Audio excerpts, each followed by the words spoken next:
హల్లెలూయా.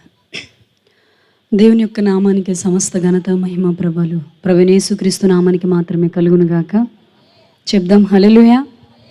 విశ్వాసం కలిగిన వారు ప్రతి ఒక్కరు రెండు చేతులు పైకెత్తి చెప్దామండి హల్లెలూయా, హల్లెలూయా. మరొకసారి నాకు ఈ అవకాశం ఇచ్చిన మరి దైవజనులు మరి నాన్నగారును అమ్మను బట్టి మరొకసారి ప్రత్యేకమైన హృదయపూర్వక వందనాలు. మరి సన్నీ మా తమ్ముడు వాడండి, 8th క్లాస్ నుంచి వాడికి నాకు చాలా పరిచయం. వాస్తవానికి నేను ఇక్కడ చాలామందికి తెలుసు, నేను సండే స్కూల్ నడిపించడానికి వచ్చేదాన్ని. కానీ దేవుని యొక్క మహాకృప మరలా ఇట్లా ఈ విధంగా మాట్లాడడానికి ప్రభు ఇచ్చిన ఉచితమైన కృప. ఇంకా చాలా విషయాలు చెప్పొచ్చు.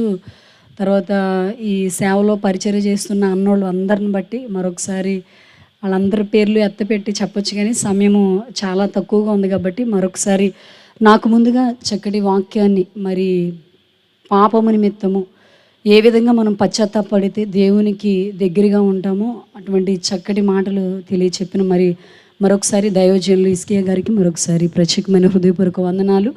మరి ఈ సమయంలో దయచేసి ఏమి అవ్వదు, ఈ 3 రోజులు దేవుడు నామ మహిమార్థమే జరుగుతుంది ఈ సభలో. చెప్దామా? నమ్మిన వారు చెప్పండి ఆమేన్, హల్లెలూయా. జస్ట్ మిమ్మల్ని బలపరచడానికే. మేము మొన్న 3 రోజుల క్రితం సిబిసి క్లాసులు ఇలాగే పెట్టాము. ఒక 250 మంది పిల్లలు అక్కడ గ్యాదర్ అయ్యారు. మొదటి రోజు బాగానే జరిగిపోయింది. రెండో రోజు నుంచి తుఫాన్ అని చెప్పారు. పిల్లలందరూ అక్కడక్కడ క్లాసుల్లో కూర్చున్నారు. క్లాస్ టీచర్స్ అందరూ చూస్తున్నారు. నేను చాలా గాలి ఎంత అంటే ఏజెన్సీలో చాలా ఎక్కువగా గాలి వేస్తూ ఉంటే అది ఎడారుల వల్ల ఇంకెక్కువ గాలి వచ్చేసరికి నాకు అసలు కంగారు ఆగట్లేదు. పిల్లలందరూ ఒకటే ప్రార్థన చేస్తున్నారు, యేసయ్య వర్షం రాకూడదు యేసయ్య అని ప్రార్థన చేస్తారు. నేను చిన్న ప్రార్థన చేశాను అంతే. ఇది తండ్రి చిన్న పిల్లలదే పరలోక రాజ్యం అని చెప్పారు. ఇది కేవలం నీ నామ మహిమార్థమే జరగాలి. ఈ 3 రోజులు సిబిసిలో కొంతమంది పిల్లలు నీ కోసం ప్రతిష్ఠించుకోవాలి యేసయ్య, మేము చెప్పకుండానే వాళ్ళు రావాలని చెప్పి ఇలా ప్రార్థించినప్పుడు మీరు నమ్ముతారు అనుకుంటున్నాను, చుట్టుపక్కల మొత్తం అండి, చుట్టుపక్కల మా ఊరు నుంచి ఒక 3-4 కిలోమీటర్లు ఉన్న గ్రామాలు మొత్తం ఎంత పెద్ద వర్షం పడిందంటే అక్కడ ఇలాంటి జల్లులు కూడా పడకుండా దేవుడు 3 రోజులు తన నామ మహిమార్థమే జరిగించాడండి. హల్లెలూయా. తర్వాత ఇంకోటి ఏంటంటే ఒక 25 మంది పిల్లలు బాప్తీసానికి లేచారు, ఇంటర్మీడియట్ 10th క్లాసు.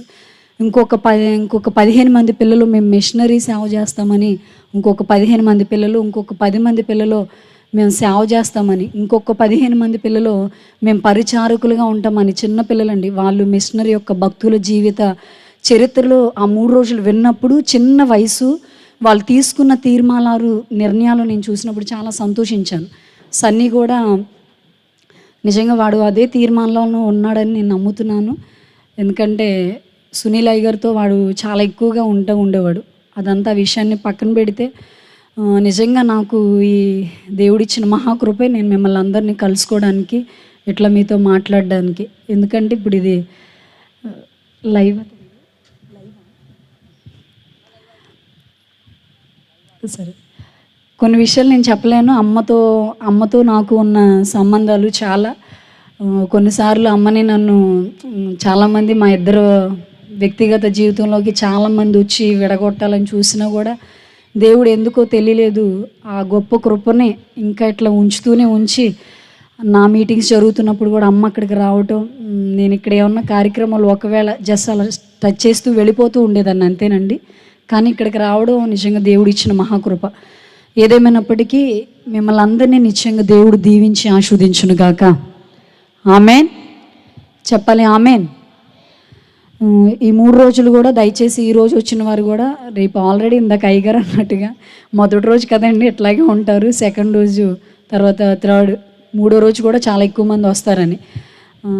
ఒకటి గుర్తుపెట్టుకోండి, సేవకులను బట్టి కాదు కానీ మనం వచ్చేది దేవుని వాక్యం నీతో ఏం మాట్లాడుతుందని పరుగులెత్తుకుంటూ రావాలి. హల్లెలూయా. ఈరోజు చాలా చిన్నగా చెప్పినా చాలా చక్కటి మెసేజ్ ఇచ్చారు దైవజనులు. మారు మనసు కోసం, రక్షణ కోసం. అసలు స్టార్టింగ్లోనే ఈ మెసేజ్ దేవుడు మనతో మన హృదయాలతో మాట్లాడాడు. తప్పనిసరిగా ఈ మాటలు విన్నవాళ్ళు స్పందించండి, తప్పనిసరిగా ప్రభువుకి దగ్గరికండి. మంచిది. ఈ సమయంలో నేను ఆల్రెడీ వాక్యం చెప్పేసారు. తమ్ముడు అడిగినప్పుడు కూడా, అక్క నువ్వు ముందు చెప్పేస్తావా లేకపోతే వాక్యం చెప్పమంటారని నేను ఒకటే చెప్పాను. వాడే ముందుగా దేవుని యొక్క మహాకృపను బట్టి వాక్యం చెప్పడానికి అవకాశం ఇవ్వు, పర్లేదు నేను లాస్ట్‌లో అయినా చెప్తాను అని చెప్పి అన్నానండి. దాన్ని బట్టి మరి నేను కొంచెం దూర ప్రాంతం నుంచే రావాల్సి వచ్చింది. కేవలం అమ్మ కోసం, నాన్నగారి కోసం, సన్నీ కోసం. తప్పదు, నేను కొంచెం నాకు ఖాళీ లేని పరిస్థితే. వాడు అడిగినప్పుడు నేనేం చెప్పలేకపోయాను. ఇప్పుడు ఇది అవ్వంగానే నైట్‌కి నేను మళ్ళీ విజయవాడ వెళ్ళిపోవాలి. ఆ విషయాన్ని దయచేసి మీ మీ యొక్క మనసులో ఉంచుకొని జస్ట్ నా సాక్షి ఇంచుమించు 2 గంటలు ఉంటుంది, కానీ ఒక్క అరగంటలోనే నేను ముగించడానికి చూస్తాను. చాలా చాలా స్పీడ్గా నేను అవజేయడానికి చూస్తాను. దేవునికి స్తోత్రం. మంచిది. ఈ సమయంలో చిన్న వాక్యపట్నము మీరు తీయక్కర్లేదు, నా వైపు చూడండి. పరిశుద్ధ గ్రంథంలో అపోస్తుల కార్యములు 9వ అధ్యాయము 13, 14, 15, 16 వచనాల్లో ఒక మాట ఉంటుంది. అక్కడ అదేమని ఉంటుందంటే, ఇతను రానున్న రోజుల్లో నా నిమిత్తము బలమైన సాధనంగా నేను వాడుకుంటాను, రాజుల ఎదుట అధికారులు ఎదుట అందరి ఎదుట నేను వాడుకుంటాను అని చెప్పి ఒక మాట అపోస్తులైన పౌలు అక్కడ రాయబడుతున్న మాట అనమాట. అయితే అక్కడ అననీయ అనే దైవజనుడి దగ్గరికి అపోస్తులైన పౌలు వెళ్తాడు. ఏ పరిస్థితిలో వెళ్తాడంటే, దేవుడు ఉన్నాడని తెలిసి కూడా తిక్కరిస్తూ వెళుతున్న సందర్భంలో దేవుడు సాసి 2 కొడతాడు. దేవుడు ఉన్నాడు అని తెలిసిన తర్వాత కూడా దేవుని పాదాల దగ్గరికి రాకపోతే, ఇప్పుడు ఇక్కడున్న చాలామంది ఉన్నారు. కొంతమంది పుట్టు క్రైస్తవులు అవ్వచ్చు, లేకపోతే కన్వర్టెడ్ అవ్వచ్చు. ఏమండి, మీరు ఎట్లా దేవుణ్ణి నమ్ముకున్నారంటే, భయంకరమైన అనారోగ్య పరిస్థితితో నేను వచ్చానండి అని చెప్పొచ్చు. ఇంకొకరు ఎలా నమ్ముకున్నారంటే, నేను చాలా అప్పుల పాలైపోయానండి, దేవుని దగ్గరికి వచ్చిన తర్వాత నా పరిస్థితులు అలా తీరినాయండి అని. అలా ఒక్కొక్కరికి ఒక్కొక్క సాక్ష్యం ఉండొచ్చండి. కానీ ఇక్కడ అపోస్తులైన పౌలుని మనం చూసినట్లయితే, నువ్వు ఎలా దేవుని నమ్ముకున్నావంటే, ఆయన దేవుడని తెలుసు కూడా దేవుని దగ్గరికి రాలేని వ్యక్తి, కానీ దేవుడికి ఆ వ్యక్తి కావాలి, అందుకే దేవుడు 2 పీకి తీసుకొచ్చాడు. హల్లెలూయా. సేమ్ యాస్టీస్గా మా ఫ్యామిలీ కూడా అంతే.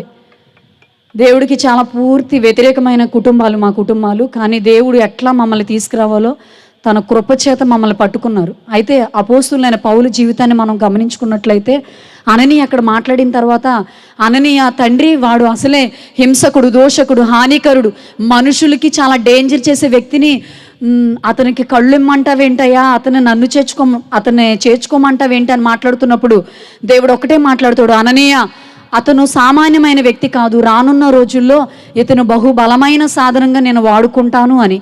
హల్లెలూయా. మీరు విశ్వసించినట్లయితే, నమ్మినట్లయితే ఇక్కడ కూర్చున్న మనందరం కూడా దేవునికి బలమైన సాధనముగా తయారవ్వాలి. హల్లెలూయా. బలమైన సాధనాలుగా అవ్వాలి. నువ్వు అవ్వాలి కాబట్టే దేవుడు నిన్ను ఏర్పరచుకొని నిన్ను ఎన్నుకున్నాడు. ఇంకా రక్షణ లేనివారు, మారు మనసు లేనివారు ఈ ప్రాంతంలో చాలామంది ఉన్నారు. ఇదే గ్రామంలో దేవుడు నీకు ఇస్తున్న చివరి అవకాశాలు ఇవి, చివరి దినాలు, దేవుడిస్తున్న మహాకృపను ఈ దినాలు పోగొట్టుకోకుండా దేవుడిస్తున్న ఈ కార్యాలు, ఈ సభల్ని దయచేసి వీటిల్ని పోగొట్టుకోవద్దు. దేవుడిస్తున్న అవకాశాన్ని ఎట్టి పరిస్థితుల్లో చేజార్చుకోవద్దు. ఆ విషయాన్ని మనం గమనించుకున్నట్లయితే, అపోస్తులైన పౌలు గురించి మనం ఆ విధంగా ఆలోచించినట్లయితే, దేవుడు తన బలమైన సాధనంగా వాడుకున్న తర్వాత తను ఏ విధంగా నిలబెట్టేశాడంటే, నా మటుకైతే బ్రతుకుట క్రీస్తే, చావైతే మరీ లాభం అనే గొప్ప స్థాయిలోకి తీసుకెళ్ళాడు. హల్లెలూయా. చూసారా, అలాంటి వ్యక్తిని దేవుడు ఎట్లా చేంజ్ చేసేసాడో, ఎలా మార్చేశాడో. దేవుడి చేతుల్లో పడితేనండి, మనుషుల చేతుల్లో కాదు నువ్వు పడాల్సింది, దేవుని చేతుల్లో పడితే బలమైన సాధనం అయిపోతావు. మనుషులు కాదు నిన్ను వాడుకునేది, దేవుడి చేతుల్లో పడితే దేవుడు నిన్ను బలమైన వ్యక్తిగా వాడుకోగలడు. నువ్వు మనుషులు నిన్ను గనపరచుకోవచ్చు, కానీ దేవుడు ఒక మాట అన్నాడు, నన్ను గనపరిచే వారిని నేను గనపరుస్తానని చెప్పాను. నువ్వు మొట్టమొదటిగా దేవుణ్ణి గనపరుస్తున్నావా, తప్పనిసరిగా నా దేవుడు నిన్ను గనపరుస్తాడు. నువ్వు దేవుణ్ణి మహింపరుస్తున్నావా, తప్పనిసరిగా మనుషులు నిన్ను మహింపరిచే స్థాయిలో కూడా దేవుడు తీసుకెళ్ళిపోతాడు. ఈరోజు ఈ మాటలు వింటున్నా మీరు. వాస్తవానికి నా పేరు మీ అందరికీ తెలిసే ఉండుంటుంది. ఒకవేళ తెలియని వారి కోసం మాత్రమే నా పేరు మెన్షన్ చేయడం అంతా. నా పేరు సుమలత అండి. అయితే మేము పుట్టిన ప్రాంతం విజయవాడ దగ్గర, కృష్ణా జిల్లా ఆత్కూరు అని చిన్న పల్లెటూరు, గన్నవరం దగ్గర. మా నాన్నగారి పేరు శ్రీను, మా అమ్మ పేరు లక్ష్మి. మా అమ్మ నాన్నకి మేము 3 సంతానం. మా అన్నయ్య పేరు నాని, నా పేరు సుమలత, మా చెల్లి పేరు రవళి. మా అమ్మ నాన్నకి మేము 3 సంతానం. మా కుటుంబం చాలామందికి తెలుసు. ఆల్రెడీ మా నాన్నగారు ఇక్కడికి చాలాసార్లు కూడా వచ్చారు. అయితే ప్రభువులోకి రాకముందు మేము చాలా భయంకరమైన విగ్రహారాధికులం. ఎంత భయంకరమైన హైందవులం అంటే, మా ఊర్లో ఏటేటా జరుగుతున్న జాతరలు మా నాన్న చేతుల మీదే జరుగుతూ ఉండేవి. అయితే యేసు ప్రభు గారు అని అంటే అసలు నచ్చేది కాదు మాకు. మాకంటూ మా కులానికి మా మతానికి సంబంధించిన దేవుళ్ళు ఉన్నారు, వీళ్ళ మాత్రమే ఆరాధించాలని చెప్పి చిన్నప్పటి నుంచి మా అమ్మ, మా నాన్నగారు, మా మేనత్తలు, మా మేనమామలు ఇవి బాగా మాకు చెప్తూ ఉండేవారు అనమాట. అలాంటి పరిస్థితుల్లో మా నాన్నగారు త్రాగుడు వ్యసనానికి బాగా బానిసై ఉన్నారు. తర్వాత మా అమ్మ మీద భయంకరమైన అనుమానం.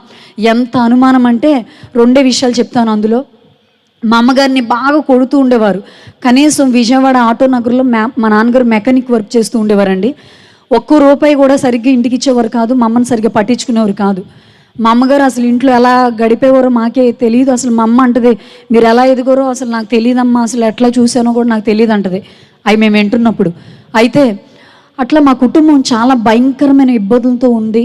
ఎలా అంటే మా నాన్నగారు త్రాగుడైన వ్యసనంతో ఉన్నారు. ఎంత భయంకరమైన వ్యసనం అంటే మా అమ్మని తరచూ కొడుతూ ఉండేవారు. మా అమ్మగారికి చాలా పొడుగు జుట్టు ఉండేదండి. ఆ పొడుగు జుట్టుని మంచం కోళ్ళకి చుట్టి మా అమ్మని కొడుతూ ఉండేవారు, జుట్టును మెలేసి కొడుతూ ఉండేవారు. తర్వాత ఒకసారి మా అమ్మతో మా నాన్నగారు ఏమన్నారంటే, లక్ష్మి నువ్వు పలానా మన ఇంటి పక్కన సొంత మా బాబాయ్ అండి, అమ్మకు తెలుసు మార్తమ్మ ఆంటీకి, సొంత మా బాబాయ్తో మా నాన్నగారు అక్రమ సంబంధాలు కలిపి, లక్ష్మి నువ్వు నా తమ్ముడితో తప్పు చేసావు రా, మనం దుర్గమ్మ గుడి దగ్గరికి వెళ్దామని చెప్పి మా ఊరు చివరున్న దుర్గమ్మ గుడి దగ్గరికి మా నాన్నగారు మా అమ్మని తీసుకొని వెళ్ళారు. మా అమ్మ వాస్తవానికి చదువు లేదండి మా అమ్మకి, అసలు మా నాన్నగారికి మా అమ్మకి చదువు లేదు, కానీ చూస్తే వాళ్ళు చదువుకున్న వ్యక్తిలాగే కనిపిస్తారు. మా అమ్మ చాలా అమాయకురాలు, ఏమీ తెలియదు ఆవిడికి. ఒక్కోసారి సన్నీ గారు చాలా ఎటకారంగా మాట్లాడతాడు అమ్మతో, అమ్మ కూడా అట్లాగే ఉంటారు, ఏం తెలియదు ఆవిడికి అసలు. కానీ అలాంటి ఆవిడ్ని మా నాన్నగారు ఎంత చిత్రహింసలు పెట్టారంటే చాలా తరచూ అక్కడికి వచ్చాను అనుకో, అరే నేను రాను, నేను రప్పేస్తాను ఇక్కడికి, జాగ్రత్త విను, ఇటు చూడండి.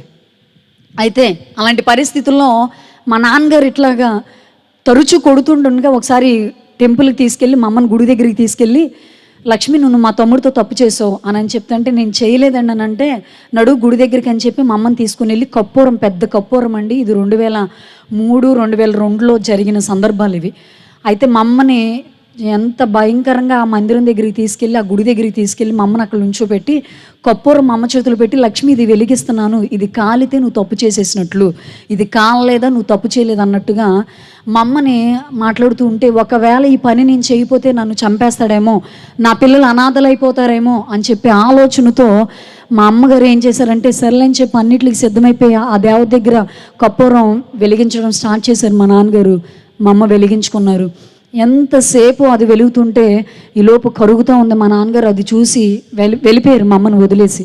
వెళ్ళిపోయిన తర్వాత మా అమ్మ అది కరిగిపోయే వరకు అట్లాగే ఉండిపోయి కళ్ళు తిరిగి పడిపోయిందండి. కొంతసేపటికి లెగిసి మా అమ్మ తిరిగి ఇంటికి వచ్చేసింది. ఏళ్ళు చెయ్యంత కాలిపోయి చాలా పెద్ద బొబ్బ వచ్చేసింది. అయితే అట్లాగే మా అమ్మ ఇంటికి వచ్చేసి ఏడుస్తున్నారు. ఒక గదిలో కూర్చొని మేము ఆడుకుంటున్నాం. మా అమ్మని చూసేసరికి ఏంటి ఏడుస్తుందంటే, మా మేనత్తలు వచ్చి మీ నాన్న మీ అమ్మ చేయి కాల్ చేశాడు, మీ అమ్మ చచ్చిపోద్ది, ఇంక ఉండదు ఇక్కడ, వెళ్ళిపోమన్నా వెళ్ళిపోవట్లేదని చెప్పి మాట్లాడుతుంటే, ఏలూరు నుంచి మా పెద్దమ్మలు వచ్చి మా అమ్మని తీసుకుని వెళ్ళిపోయారండి. వెళ్ళిపోయిన తర్వాత మా అమ్మకి 2 సార్లు సర్జరీ చేశారండి చేయికి. ఎందుకంటే చెయ్యి అసలుగా అమ్మ ముడవలేదు, ఇప్పటికీ కూడా ఈ చేతితో అసలు బలమైన పని చేయలేరు, అంత బలహీనం అయిపోయారు అమ్మ. అలాంటి పరిస్థితుల్లో మా నాన్నగారు ఇంకా బాధలు పెడుతున్నారు. మా అమ్మ మేమేమైపోతామని చెప్పి అక్కడ పెద్దమ్మ దగ్గర ఒక 1 నెల రోజులు ట్రీట్మెంట్ తీసుకున్న తర్వాత తిరిగి మా దగ్గరికి వచ్చేసారు.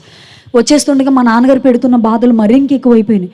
ఇట్లా ఎక్కువైపోతుంటే ఎవరో చెప్పారు, లక్ష్మి పలానా చోట మందు మానేయడానికి మందు ఇస్తారంటే వెళ్ళి తెచ్చుకుంటే అది మీ ఆయనకి ఇస్తే మీ ఆయన మందు తాగేస్తాడు, మీ బ్రతుకులు బాగుంటాయి అని చెప్తే మా అమ్మ వెనక ముందు ఆలోచించకుండా వెళ్ళింది.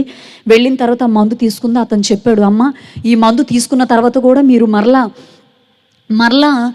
అతను మందు తాగితే ప్రాణాలకి ప్రమాదం, ఇమ్మంటారంటే మా అమ్మ అసలు ఏమీ ఆలోచించకుండా ఇచ్చేయండి అని చెప్పేసింది. తర్వాత ఆయన మందు మా అమ్మ తీసుకొని వచ్చేసింది. ఆయన ఇచ్చిన తర్వాత తీసుకొచ్చిన తర్వాత మా నాన్నగారికి ఫుడ్లో కలిపేసి మా అమ్మ ఇచ్చారండి. ఫుడ్లో కలిపి ఇచ్చేసిన తర్వాత అలా నెలలు గడుస్తుండగా మా నాన్నగారు మొత్తం పూర్తిగా త్రాగుడు వ్యసనానికి బానిసైపోయిన వ్యక్తి పూర్తిగా త్రాగుడు వ్యసనం మానేశారు. మానేసిన తర్వాత ఇలా జరుగుతుండగా చాలా బాగున్నాం, హ్యాపీగా ఉన్నాం, డబ్బులు తీసుకొచ్చి మా అమ్మకి ఇస్తున్నారు, అంతా బాగానే ఉంది. ఇట్లా తర్వాత మా నాన్నగారిని ఒకరోజు మా ఊరి చివరిలో విజయవాడ దగ్గరలో ఒకరోజు మా నాన్నగారు, మా ఊరి చివరిలో చాలా ఎక్కువ మంది ఫ్రెండ్స్ ఉంటారండి మా నాన్నగారికి, వాళ్ళు వచ్చి మా నాన్నగారిని తీసుకొని వెళ్ళి ఆ ఫంక్షన్లోకి తీసుకువెళ్ళి, శ్రీను మందు తాగు అంటే నేను తాగలేనని చెప్తే మా నాన్నగారికి దొంగచాటుగా కూల్ డ్రింక్లో కలిపేసి మా నాన్నగారికి ముందు పట్టించారండి. ముందు పట్టించేసిన తర్వాత మా నాన్నగారు ఇంక పరిస్థితి చాలా చాలా ఘోరంగా అయిపోయి, మా నాన్నగారు నేను నైట్ 12ంటికి మా గుమ్మం దగ్గర వదిలేసి వెళ్ళిపోయారు. మా అమ్మగారు వచ్చారు. మా అమ్మగారు వచ్చి చూసేసరికి అప్పుడు ఇట్లాగే ఎండాకాలం అది, బయట మంచాలు వేసుకొని పడుకొని ఉన్నాం. మా అమ్మగారు వెళ్ళి చూసేసరికి మా నాన్నగారు అలా పడిపోయి ఉన్నారు. మా నాన్నగారిని లేపి తీసుకొచ్చి మా అమ్మ మంచం మీద పడుకోబెట్టారు. పడుకోబెట్టిన తర్వాత అలా పడుకోబెట్టిన కొంతసేపటికి నోట్లోంచి నురగ, ఒళ్ళంతా బాడీ అంతా పచ్చగా అయిపోవడం, మొత్తం నురగా ఇంకా ఆగకుండా నాన్ స్టాప్ లేకుండా అసలు కక్కుతూనే ఉన్నారు అమ్మ నాన్నగారు. అట్లా చేస్తుండగా ఈలోపు మా అమ్మ ఏడుస్తున్నారు. మా అమ్మ ఏడుస్తున్న శబ్దానికి మేము కూడా లేచి వచ్చాం. కానీ చుట్టుపక్కల కనీసం మా పెద్దమ్మలు వీళ్ళు అక్కడ ఉన్నారు, మా చిన్నమ్మలు, తర్వాత మా అత్తలు, వీళ్ళు ఎవ్వరు రాలేదండి. ఎందుకంటే తాగినప్పుడల్లా వీళ్ళ ఇంట్లో గొడవ ఇలాగే ఉంటుంది, మనం వెళ్ళటం వేస్ట్ అని చెప్పి అట్లాగే ఉండిపోయారు. అలా ఉండిపోయిన తర్వాత మా ఇంటి పక్కన ఒక వృద్ధురాలు, నిజంగా ఆ రాత్రి దేవుడు నిజంగా మమ్మల్ని దర్శించిన రోజు అని చెప్పొచ్చేమో.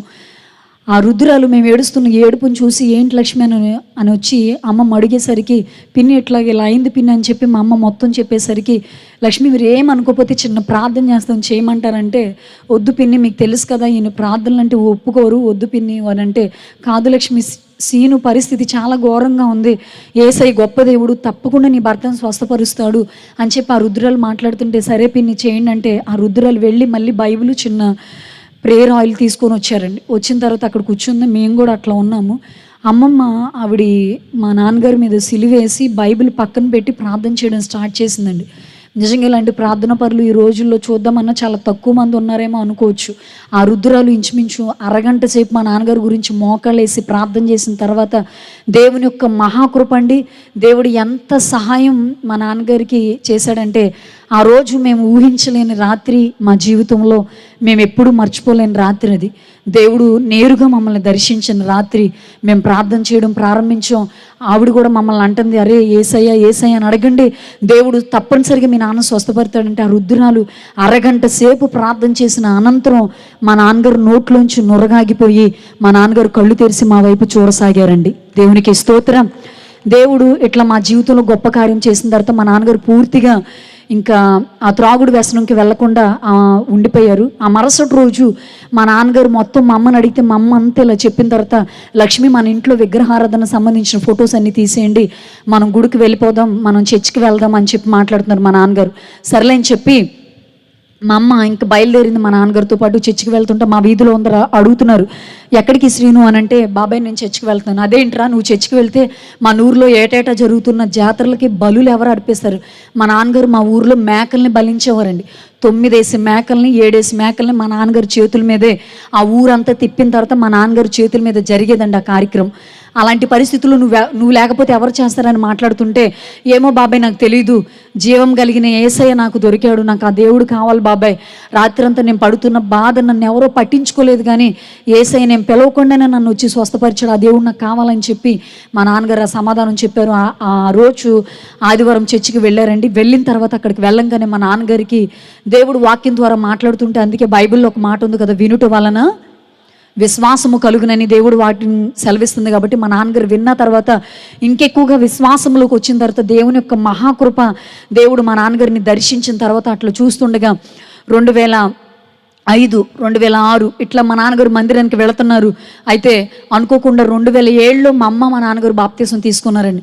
తీసుకున్న తర్వాత మెకానిక్ వర్క్ మా నాన్నగారు పూర్తిగా ఇక్కడ విజయవాడ దగ్గర ఆపేసి, మా నాన్నగారికి తెలిసిన ఒక అతను అన్నాడనమాట, శ్రీను ఇక్కడ ఉంటే నువ్వు పాడైపోతున్నావు కదా, వేరే ఊరు వెళ్ళిపోదువు, నేను ఒక ఊరు చూపిస్తాను అక్కడికి వెళ్ళిపో అని చెప్పి మాట్లాడుతుంటే, సర్లే అని చెప్పి వెళ్ళిపోతామని చెప్పి మా నాన్నగారు, నేను వెళ్ళిపోతానండి చెప్పండి నాకంటే, పలానా తూర్పుగోదావరి జిల్లా కొవ్వూరు దగ్గర అక్కడ అసలు మెకానిక్ వర్క్ లేదంట, నువ్వు అక్కడికి వెళ్ళిపోవచ్చు కదా అని అంటే, సర్లే అని చెప్పి మా నాన్నగారు మమ్మల్ని తీసుకొని అక్కడికి వచ్చేసారండి. అక్కడికి వచ్చేసిన తర్వాత మేము ఫ్యామిలీతో పాటు అక్కడికి వచ్చేసాం. నేను 9th క్లాస్ చదువుతున్నప్పుడు అక్కడికి వచ్చేసిన తర్వాత మేము మంచిగా మా నాన్నగారు మెకానిక్ షాప్ పెట్టుకున్నారు. అప్పటికి అక్కడ మెకానిక్ వర్క్ చేసేవాళ్ళు ఎవరు లేరండి. అయితే చాలా ఎంత డబ్బు సంపాదించేవారంటే మా నాన్నగారు ఇంచుమించు నెలకు వచ్చేసరికి మాకు మా సంపాదన 60,000, 70,000, 80,000 ఉండేదండి మా సంపాదన. అందులో అక్షరాలుగా మా అమ్మ దశంభాగం తీసేసేది. తీస్తున్నారా మీరే ఇక్కడ ఉన్న వాళ్ళు? నేను ఇప్పటికీ చెప్పగలను, ఈ స్థాయిలోకి మేము వెళ్ళామంటే నా తల్లి చేసే ప్రతి కార్యక్రమాన్ని నేను చెప్పగలను. ఈరోజు మా కుటుంబం మా అమ్మ ప్రతీది కూడా చాలా విషయాలు ఉన్నాయి, నేను చెప్పలే కానీ సమయం లేదు కాబట్టి. అట్లా మా అమ్మ అక్కడికి వచ్చిన తర్వాత కూడా మా ఇంట్లో ఎన్ని డబ్బులు అంటేనండి, ఎక్కడ చూస్తే అక్కడ ప్రతి షెల్ఫ్లో కూడా ఎక్కడ చూస్తే అక్కడ చాలా డబ్బులు ఉండేవి. చాలా డబ్బులు ఖర్చు పెట్టేవాళ్ళం. నేను స్కూల్కి వెళ్తుంటే మా అమ్మ 500 ఇచ్చేసేది ఏకంగా. నేను నమ్మరేమో, ఒకవేళ 500 ఇచ్చేస్తే నేను మొత్తం 500 రూపాయలు ఒక్క రోజులోనే అవజేసేదాన్ని. మొత్తం మనకే కదండి, మా ఫ్రెండ్లు మొత్తం వాళ్ళందరితో మొత్తం అవజేసేసేదాన్ని. అంతలా ఉండేది. కొవ్వూరు వచ్చిన తర్వాత బేతేలు ప్రార్థనా మందిరం క్రిస్టఫర్ అయ్య గారు, కొవ్వూరు వాటర్ ట్యాంక్ దగ్గర దైవజనులు మాకు పరిచయం అయ్యారు. ఆ మందిరానికి మేము వెళ్ళటం ప్రారంభించాం. అదే 2 సంవత్సరాలు అక్కడికి వెళ్ళిన తర్వాత అప్పుడే అమ్మ నాకు పరిచయం అయ్యారు, మార్తమ్మండి గారు. అమ్మతో నేను చాలా సందర్భాలు వెళ్ళిన సందర్భాలు ఉన్నాయి. ఇట్లా అక్కడికి వచ్చేసిన తర్వాత మా బ్రతుకంతా చాలా బాగుందండి. ప్రభులోకి వచ్చిన తర్వాత దేవుడు ఆశీర్వదించడం మొదలుపెట్టాడు. మా పరిస్థితులన్నీ మారిపోయినాయి. చాలా చోట్ల స్థలాలు కొన్నాడు, చాలా బంగారం కొన్నాడు మా అమ్మకి, మాకు. ఇట్లా ఉంటుండగా సడన్గా కొత్త స్నేహితులు మా నాన్నగారికి పరిచయం అయ్యేసరికి కొత్త అలవాట్లే కదండి, పాత అలవాట్లు మళ్ళీ పరిచయం అయిపోయినాయి మా నాన్నగారికి. మళ్ళీ త్రాగుడు వ్యసనంకి వెళ్ళిపోయారు. మళ్ళీ అనుమానించడం, మా నాన్నగారు మా అమ్మని కొట్టడం, ఇట్లా ఇది చేయడం కొవ్వూరు వచ్చిన తర్వాత మళ్ళీ వచ్చేసేసరికి ఈలోపు మా నాన్నగారు ఏం చేసేవారంటే, నేను ఎప్పుడు స్కూల్కి వెళ్తున్నాం, అలాంటి పరిస్థితుల్లో అమ్మకి బాగా తెలుసు, మార్తమ్మంటికి, మా నాన్నగారు అసలు వయసు వచ్చిన మమ్మల్ని కూడా భయంకరంగా అనుమానించేవారు. ఎన్నో సందర్భాలు నేను మందిరానికి వెళ్ళి వచ్చేసిన తర్వాత కూడా ఎక్కడికి వెళ్ళావు అని చెప్పి నన్ను చాలా వేధిస్తూగా, ఒక తండ్రి మాట్లాడేసిన మాటలైతే కావండి, అలా మాట్లాడుతూ ఉండేవారు. అయితే మా అమ్మ ఇంకా నెత్తి పట్టుకుని మామూలుగా ఏడవడం కాదు. ఒకరోజు అయితే నేను చూసాను ఆ దృశ్యం. నా చిన్నప్పుడు మా నాన్నగారు మా అమ్మని ఎలా బాధ పెట్టారో అది నేను చూడలేదు. కానీ ఓ రోజు మా నాన్నగారు, నేను చర్చికి వెళ్ళి వచ్చేసాను, అది అర్ధరాత్రి సమయంలో తెల్లవారుజామున మా నాన్నగారు వచ్చారండి. మా అమ్మ బాగా తాగేసి వచ్చారు. మా అమ్మ తెల్లవారుజామున ప్రేయర్ చేస్తున్నారు, నేను వేరే రూమ్లో తెల్లవారుజామున మేము ప్రార్థన చేసుకుంటే మా అమ్మని లాక్కెళ్ళిపోయి ఒక మంచం మీద పడేసి గుండ్ల మీద కూర్చొని గొంతుకు నులిమేస్తున్నారండి మా నాన్న. అది నేను చూశాను ఆ దృశ్యం. చూసిన తర్వాత నాన్న ఏంటి అంటే అస్సలు పట్టించుకోవట్లే. ఈలోపు మా అన్నయ్యకి చెప్పేసరికి మా అన్నయ్య వచ్చారు. మా అన్నయ్య వచ్చిన తర్వాత వెంటనే మేము ఇద్దరం పట్టుకుని మా నాన్నగారిని పక్కలాగే. ఎప్పుడు మా నాన్నగారిని అసలు అట్లా పట్టుకోవడం కూడా మాకు తెలియదండి. అలాంటి సందర్భంలో వెంటనే నా మీద చేయేస్తారని చెప్పి 3 రోజులు మాకు కనపడకుండా తిరిగి విజయవాడ వెళ్ళిపోయారండి. మేము అప్పుడు ఎలా తిన్నామో ఊరు వచ్చాం. అసలు మాకు ఎవరో పరిచయం లేదు అప్పట్లో. అసలు ఎక్కడికి వెళ్ళాలో మా బాధ ఎవరో చెప్పుకోవాలో అర్థం కావట్లేదు. అలాంటి పరిస్థితుల్లో దేవుడే మాకు దిక్కయ్యాడండి. ఆ పరిస్థితుల్లో దేవుని పాదాలు పట్టుకున్నాము. నేను ప్రతి విషయం సంఘంలో చెప్పేసేదాన్ని. అమ్మకు కూడా నా ఇంట్లో విషయాలన్నీ తెలుసు.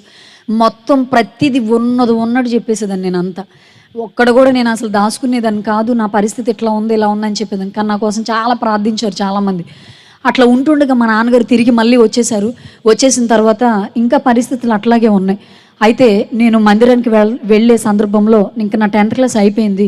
మా నాన్న అన్నారు, ఇంకా చదువు మానేసమ్మ, ఇంటర్ వద్దు అని అన్నారు.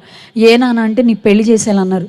అదేంటి నాన్న, నాకు అప్పుడే పెళ్ళి, నాకు చదువుకోవాలనిపిస్తుంది అంటే, నీకు తెలీదా మనలో త్వరగా చిన్న వయసులో పెళ్ళిళ్ళు చేసేస్తారని మా నాన్న చెప్పేసి ఇంక నన్ను స్కూల్కి అసలు కాలేజీకే జాయిన్ అవ్వకోకుండా మా నాన్నగారు పూర్తిగా నన్ను మాన్పించేశారండి. అయినా సరే నేను నాన్నగారికి తెలియకుండానే ప్రైవేట్గా నేను కట్టుకుంటూ ఉండేదాన్ని. అట్లా ఇంకా చర్చికి నేను దగ్గర అయ్యాను. ఆ టైంలోనే అమ్మకి నేను బాగా దగ్గర అయ్యాను. అటు పాస్టర్ గారితో ఉంటూ ఇటు అమ్మతో బయట అమ్మ మీటింగ్స్కి వెళ్తూ ఉండేది. అట్లా నేను ఇట్లా వెళ్తుండగా నాకు కరెక్ట్గా 18 సంవత్సరాల వయసు వచ్చింది. వాళ్ళ సందర్భంలో బాప్తీసం తీసుకోవాలన్న ఆలోచన దేవుడే నాకు కలిగించాడు. మారు మనసు పొంది బాప్తిసం తీసుకోవాలన్న ఆలోచన ప్రభు నాకు ఇచ్చినప్పుడు, నేను 18 సంవత్సరాల వయసులో ఉన్నప్పుడు నేను మారు మనసు పొంది దేవుని దగ్గర పశ్చాత్తాపం కలిగి నేను ప్రభు దగ్గర రక్షణ తీసుకున్నానండి. తీసుకున్న తర్వాత నా జీవితం ఇంకా ఎదురుకు వెళుతుంది. ఇట్లా చూస్తుండగా మా నాన్నగారు నాకు పెళ్లి సంబంధాలు చూస్తున్నారు. చాలా సంబంధాలు, అమ్మకు కూడా తెలుసు, చాలా సంబంధాలు తీసుకొచ్చారు నాకు కూడా. వాళ్ళ కుటుంబంలో చేర్చుకోవాలని చెప్పి కూడా చాలా ఆలోచించారు. కానీ దేవుని ప్రణాళిక ఎక్కడ ఉంటుందో మనం చెప్పలేము కూడా. అలాంటి పరిస్థితుల్లో సంబంధాలు చూస్తున్నారు. నేను బాప్తీసం తీసుకున్నాన్న సంగతి మా నాన్నగారికి తెలియదండి. తీసుకున్నానంటే మా నాన్న అసలు ఊరుకోరు, చంపేస్తారు మమ్మల్ని. అయితే నాకు సంబంధాలు చూస్తున్నారు. ఈలోపు మేము CBC క్లాసులు నడిపిస్తూ ఉండేదాన్ని, సండే స్కూల్ నడిపించేదాన్ని. వాడపిల్ల ఇంచుమించు నేను ఒక 2 సంవత్సరాలు కంటిన్యూగా నేను ఇక్కడికి చెప్తూ వచ్చేదాన్ని. నా స్టూడెంట్స్ ఉన్నారు ఇక్కడ. వాళ్ళు ఇందాక నేను కారు దగ్గరికి రాగానే ఎక్కడున్నా నన్ను గుర్తుపట్టేస్తారు వాళ్ళు ఇందాక వచ్చినప్పుడు. నాకు చాలా ఆనందం వేసింది, నన్ను అసలు మర్చిపోలేదు వీళ్ళు ఎవరో కూడా అని. ఆ ఫొటోస్ కూడా నేను ఎప్పుడు జ్ఞాపకం చేసుకుంటూ ఉంటాను. అలాంటి పరిస్థితుల్లో ఇక నేను అట్లా నడిపిస్తుండగా అలా దగ్గర అయిపోయానండి. అలాంటి పరిస్థితులు సిబిసి క్లాసులు నడిపించడానికి చాలా టైమ్స్ సన్నీ వాడు ఎక్కువగా నన్ను తీసుకెళ్ళేవాడు. అమ్మ అనేది పలానా చోట సిబిసి క్లాసులు నడిపించాలంటమ్మా వెళ్ళు అంటే, నా వెనకాల ఇంకా కొంతమంది పిల్లలు రమేషు, సంసోను, ఇట్లా కొంతమంది వాళ్ళు, తర్వాత ఈడు నాకు ప్రాముఖ్యంగా ఈ సన్నీ, వాడు ఈడ అని అనర్థం కానీ సన్నీ వాడి నన్ను ఎక్కువ తీసుకెళ్తూ ఉండేవాడు ఎక్కడికైనా సరే. నాకు బాగా అలవాటు. వాడు అలా నన్ను తీసుకెళ్తూ ఉండుండగా ఓ రోజు మా నాన్న అన్నాడు, అర్ధరాత్రి సమయంలో ఇంటికి వెళ్ళానండి నేను, ఇప్పుడు దాకా ఎక్కడికి వెళ్ళొచ్చావు అని అన్నాడు. నాన్న ఇట్లా సిబిసిలకి వెళ్ళావా, ఎవరితో ఇట్లాగా చాలా చాలా దారుణంగా మాట్లాడేవారు మా నాన్న. ఏడ్ చేసేదాన్ని, ఏమీ చెప్పుకోలేకపోయేదాన్ని. తర్వాత అమ్మ దగ్గరకు వచ్చి చాలా ఏడ్చేదాన్ని. అమ్మ ఎట్లా అన్నారంటే, అస్సలు ఏమీ బాధపడొద్దమ్మ, ప్రార్థన చేసుకొని ఒంటరిగా ప్రార్థన చేసుకోవడం నేర్పించింది అమ్మే నాకు బాగా. అమ్మోళ్ళ గదిలోకి వెళ్తే అమ్మ దగ్గర నేను చాలా పరిచర్య చేశాను. ఈరోజు నేను చెప్పగలను కూడా, సేవకురాలుగా ఈ స్థాయిలోకి నేను వెళ్ళడానికి ఇప్పటికీ కూడా కొన్ని రాష్ట్రాల్లో కొన్ని స్టేట్లో వాడబడ్డానికి ఈ స్థాయిలోకి నేను వెళ్ళానంటే నేను చెప్పగలను. కొంతమంది దైవజనులు వెనకాల నేను తిరిగాను, వాళ్ళ వెనకాల నేను పరిచర్య చేశాను. అమ్మకి తెలుసు నేను ఎట్లా ఉన్నానో, అమ్మ దగ్గర ఏ పరిచర్య చేశానో నేను. ఎందుకు ఈ మాటలు మిమ్మల్ని యవనస్తులుగా ఉన్న వాళ్ళని మిమ్మల్ని బలపరచడానికి, వేరే ఆలోచనలు ఉండే కాదు నాకు. అసలు నా వెనకాల ఎవరైనా ఉన్నారంటే ముందు ఆమెకు వచ్చేసేది అనుమానం. అమ్మకి అనుమానం వచ్చేసింది, మా అమ్మ వెనకాల కావాలని వస్తున్నారు, వీళ్ళు ఇలా వస్తున్నారు అని చెప్పి అమ్మ ఎనీ టైం నాకు నిజంగా అమ్మకి ఆడపిల్ల అయిపోయి నన్ను చాలా బాగా కాసుకునేది అమ్మ. అట్లాగా ఆ పరిశుద్ధత ఈరోజు నేను చెప్పగలను. మేము ఏట్లకి ఎడిట్ అవ్వకుండా, ఒక మొబైల్ అనేది తెలిసేది కాదు మాకు అసలు. ఇట్లా ఈరోజు ఈ స్థాయిలో ఉండడానికి, పరిశుద్ధతను కాపాడుకోవడానికి, పరిశుద్ధుల్ని వివాహం చేసుకోవడానికి దేవుడిచ్చిన కృపని నేను చెప్పగలను కూడా. అలాంటి పరిస్థితుల్లో నాకు సంబంధాలు వచ్చేస్తున్నాయి. మీరు నమ్ముతారు అనుకుంటున్నాను, 30 సంబంధాలు పైనే నాకు వచ్చినండి. 30 మంది పెళ్లి కొడుకుల దగ్గరే నేను కూర్చొని ఉన్నాను కూడా. అంటే అందరూ ఒకసారి రాలా, మీకు అర్థమవుతుందో లేదో, అందరూ ఒకసారి రాలేదు. అట్లా ఒక్కొక్క సంబంధం నాకు అలా వస్తూ ఉండేవి. అలా నేను చూసిన సంబంధాలని మా నాన్నగారికి ఒకటే మాట చెప్పాను, నాన్న మీకు చెప్పడం నేను మర్చిపోయాను నాన్న, ఒకవేళ మర్చిపోలేదు కాదు కానీ మీకు చెప్పకూడదని భయంతో నేను చెప్పలేదు నాన్న, నేను బాప్తీసం తీసుకున్నాను, కానీ ప్లీజ్ నాన్న బాప్తీసం తీసుకున్న అబ్బాయిని మాత్రమే నాకు ఇచ్చి పెళ్లి చేయండి అని చెప్పి మా నాన్నగారితో మాట్లాడుతుంటే, మా నాన్న ఒకటే అనేవారు, బాప్తీసం తీసుకున్న వాళ్ళు మనలో లేరు, నేను తీసుకురాలేను, పెళ్లి చేసుకున్న తర్వాత మార్చుకో అని చెప్పి మా నాన్నగారు మాట్లాడుతున్నారు. ఇట్లా మాట్లాడుతుండగా మా నాన్నగారు ఇంకా మారలేదు. మా ఇంట్లో పరిస్థితులు ఘోరంగా ఉన్నాయి. అయితే 3 రోజులు ఉపవాస ప్రార్థనలు మా చర్చిలో పెట్టారండి. జాన్ బాబు గారు అని చెప్పి చాలా ఆత్మీయ తండ్రి. నేను సేవకురాలుగా అవ్వడానికి ఆయన నాకు మొదటి వేసిన మెట్టు అని చెప్పొచ్చు అనమాట. నాలో చాలా కసిని కలిగించారు ఆయన. సేవ చేయాలి, ఆడపిల్లని ఎవరైనా సరే దేవుని పట్ల నిలబడాలి అనే ఆలోచన బాగా ఎక్కువ కలిగించారు నాకు. అలా 3 రోజులు సభలు జరుగుతుండగా రెండో రోజు ఆ రోజు దేవుడు నాతోనే మాట్లాడుతున్నాడు, మీ ఇంట్లో పరిస్థితులు మారలేదా, మీ స్థితిగతులు మారలేదా, ఒక నిర్ణయం తీసుకోండి, దేవుడు తప్పకుండా మీ జీవితంలో కార్యం చేస్తారంటే, నా లైఫ్లో నేను మొట్టమొదటి తీసుకున్న నిర్ణయం ఒకటేనండి, యేసయ్య మా నాన్న మారు మనసులోకి రాలేదు, మా నాన్న త్రాగుడు వ్యసనం విడిచిపెట్టలేదు, అనుమానం భయంకరమైన పెనుభూతంలాగా మా నాన్న వెంబడిస్తుంది, ప్లీజ్ యేసయ్య మీ చిత్తమైతే మా నాన్నగారిని మారు మనసులోకి తీసుకురండి, నా లైఫ్లో నేను నీ కోసం నిలబడిపోతాను తండ్రి, ప్లీజ్ యేసయ్య ఈ కార్యం చేయండి అని చెప్పి నేను దేవుడి దగ్గర అడిగినప్పుడు 3 రోజులు నేను ప్రార్థన చేసిన తర్వాత నేను చెప్పగలనండి, ఎన్నిసార్లు ఫాస్టింగ్ ఉండి ప్రేయర్ చేశానో నా దేవునికి నా ఇంట్లో వాళ్ళకి మాత్రం తెలుసు, మా అమ్మకి బాగా తెలుసు. ఎన్నిసార్లు కటికి ఉపవాసాలు ఉండి మంచిలు తాక్కోకుండా మా నాన్నగారి కోసమే, మా నాన్న మారాలి అని చెప్పి ఎన్నో రాత్రులు నేను పడుకోకుండా ప్రార్థన చేసిన రాత్రుల్లోనే నా జీవితంలో. ఇట్లా ప్రార్థన చేసిన తర్వాత ఒకరోజు మా నాన్నగారు పోలవరం ప్రాజెక్ట్ దగ్గర లారీ ఆగిపోయిన తర్వాత ఒకరోజు మా నాన్నగారు అసలు అట్లా వెళ్ళిపోతారన్న సంగతి కూడా మాకు తెలియదు, ఆ విధంగా చేంజ్ అవుతారన్న. మా నాన్నగారు ఏమైందో అక్కడ తెలీదు. ఆ రోజు మా ఇంట్లో కృతజ్ఞత కూడికి పెడితే మా నాన్నగారు లేచి సాక్ష్యం చెప్తున్నారు, శ్రీను అని పిలువబడుతున్న నేను చాలా దుర్మార్గుండండి, అదిగో నా భార్య చేయి కాల్చేశాను, ఇదిగో నా కూతుర్ని చాలా అనుమానించానండి, నేను మంచోని కాదండి, అయితే ఇలా పోలవరం ప్రాజెక్ట్ దగ్గర నేను లారీ బాగు చేయడానికి వెళ్తే దేవుడు నాతో అక్కడ మాట్లాడాడండి, ఆ స్వరం విన్నా నాకు భయం వేసిందండి, ఇక ఆ పాపం జోలికే వెళ్ళకూడదనే ఆలోచన దేవుడే కలిగించాడండి అని చెప్తూ మా నాన్నగారు చెప్తుంటే నా వైపు చూసి 2 చేతులు జోడించి, అమ్మ నేను మారిపోయానమ్మా అని చెప్పి మా నాన్న మాట్లాడుతుంటే నేను చాలా ఏడ్చుకున్నాను. నిజంగా ప్రభునందు ప్రయాస ఎప్పటికీ వృధా కాదు. నువ్వు ప్రభు పట్ల చేస్తున్న ప్రార్థన, నిద్రపోయే వాళ్ళు దేవుని స్తోత్రం. పడుకుంటున్నారు వెనకాల వాళ్ళు, చల్లగా లేస్తుంది, వర్షం కూడా ఆగిపోయింది లైట్గా, జాగ్రత్తగా వినండి. ఏమంటే అలాంటి పరిస్థితుల్లో ఎవరు పడుకోవట్లే, బాగానే వింటున్నారు మీరు. అలాంటి పరిస్థితుల్లో మేము అట్లా ఇంకా అలాగా మా నాన్నగారు చేంజ్ అయిపోయి అట్లా చెప్తుంటే నేను స్టన్ అయిపోయాను. నిజంగా దేవుడు చేసే కార్యాలు ఎలా ఉంటాయి. మీరు అనుకుంటారు ఎన్నో ఏళ్ళు బట్టి నేను ప్రార్థన చేస్తానండి, ఎన్నో సంవత్సరాలు అయిపోయిందండి, నా జీవితంలో ఒక్క కార్యం జరగలేదండి అనుకుంటున్నావా? దేవుడు చేసే కార్యాలు ఎలా ఉంటాయో తెలుసా? కనురెప్ప పాటులో చేయగలిగిన సమర్థుడు. హల్లెలూయా. దేవుడు చేసే కార్యాలు నీకులాగా నాకులా కాదండి. ఆయన చేసే కార్యాలు కనురెప్ప పాటులో జరిగిపోతాయి. జస్ట్ ఒక్క నిమిషంలో జరిగిపోతాయి. అసలు నువ్వు అనుకుంటావు ఇది ఏంటిది అసలు ఇది ఎట్లా జరిగిందని అనుకుంటావు. నా లైఫ్లో మా నాన్నగారు మారితే అట్లాగా అనిపించింది. ఏంటి మా నాన్నగారేనా అని అనుకున్నాను. దేవునికి అసాధ్యమైనది ఏది లేదు. ఇట్లా మారిపోయిన తర్వాత మా నాన్నగారికి చెప్పేశాను. ఆ సందర్భంలో నేను చెప్పాను, బాప్తీసం తీసుకున్నాను నాన్న, ప్లీజ్ నాకు బాప్తీసం తీసుకున్న అబ్బాయిని పెళ్లి చేయండి అని చెప్పి. చాలా సంబంధాలు చూసారు. ఇలా చూస్తుండగా ఒకరోజు నేను CBC క్లాసులు నడిపించడానికి నేను, నాతో పాటు సన్నీ, రమేష్, కన్నా ఇట్లా మేమందరం కలిసి విజయవాడ వెళ్ళాం. మా సొంత చర్చ్లో, మా పెద్ద చర్చ్ అండి, చాలా 1000 మంది ఉంటారు మా సంఘస్థులు ఆత్కూరులో. అక్కడ సండే స్కూల్ స్ట్రెంత్ కూడా ఒక 200 మంది. అప్పట్లో నేను నడిపించినప్పుడు ఒక 200 మంది పైన ఉన్నారు. అంతమంది పిల్లలకి ఇప్పుడంటే సాంగ్స్ అన్నీ యూట్యూబ్లోకి వచ్చేసినప్పుడైతే నోటి పాటతో నేను పాడుతుంటే వాడు పక్కన కూర్చొని కాంగో కొడుతుండే. అసలు ఎంత కష్టపడే వాళ్ళమో మేము అసలు. ఇప్పుడైతే ఈజీగా ఉత్తినెల పాట పెట్టుకుంటే వేసేస్తున్నారు డ్యాన్స్. నేను మైక్ పట్టుకొని అరిసి పాడి నేర్పించే వరకు వాడు అట్లా ఇంకా ఆడి చేతులు ఇక వాసిపోతూనే ఉండేయాడు. అయినా సరే దేవుని కోసం ఆ పరిచర్య చేస్తుండగా అప్పుడు నన్ను ఒక ఫ్యామిలీ చూశారు. అంటే ఇది గొప్పల కోసమో ఘనత కోసమో నేనైతే చెప్పట్లేదు, కానీ చాలామంది ఏం మాట్లాడుతున్నారంటే ఈ రోజుల్లో వాళ్ళ వెనకాల తోకలు ఎట్టుకుంటున్నారు, ఆ తోకలు చెప్తున్నారు అని చెప్పి అంటున్నారు. ఇంకోటి అయితే యేసు ప్రభు గారు ఫలానా క్యాస్ట్కే ఫలానా మతానికే దేవుడు అని చెప్తున్నారండి.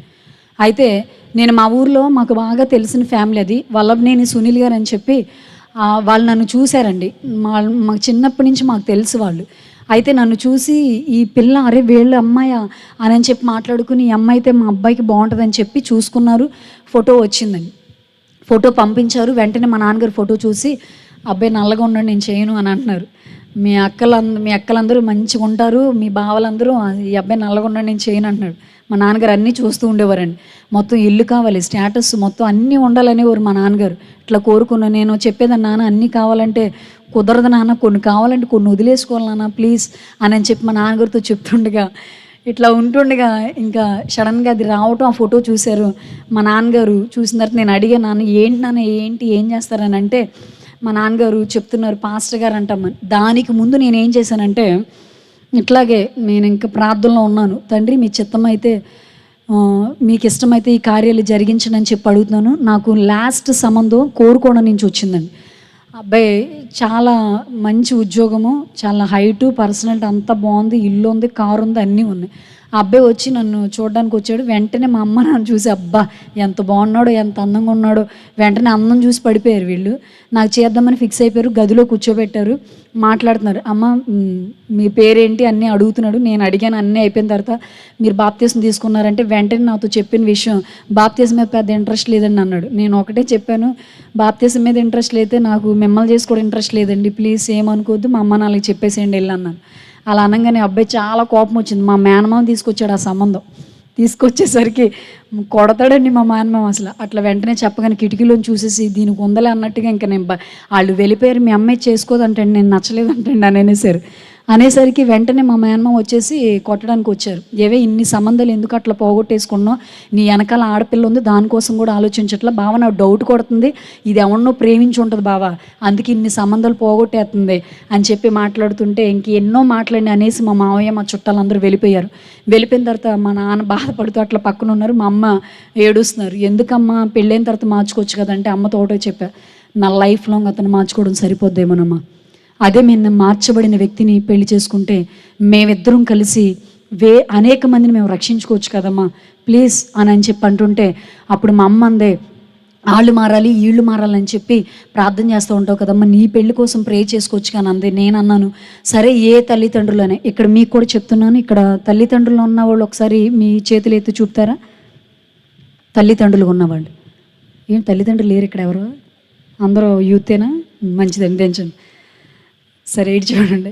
అయితే ఏం కాదండి, జస్ట్ మీకు నేను సేవకురాలుగా ఇచ్చే చిన్న సలహా.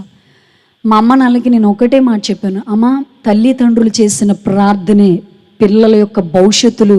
తల్లిదండ్రులు ఒకటి దేవుని కృప అయితే, 2 తల్లిదండ్రులు చేస్తున్న ప్రార్థనే పిల్లల్ని మంచి భవిష్యత్తులో నిలబెట్టిద్ది. ఆమెన్. నమ్మిన వారు ఆమెను చెప్పండి. ఎందుకో చెప్పమంటారా? దేవుడు అక్కడ ఆశీర్వదిస్తున్నాడు. యాకోబు ఇక్కడ ప్రతి కుటుంబాన్ని 12 వంశాలని దీవిస్తున్నాడు.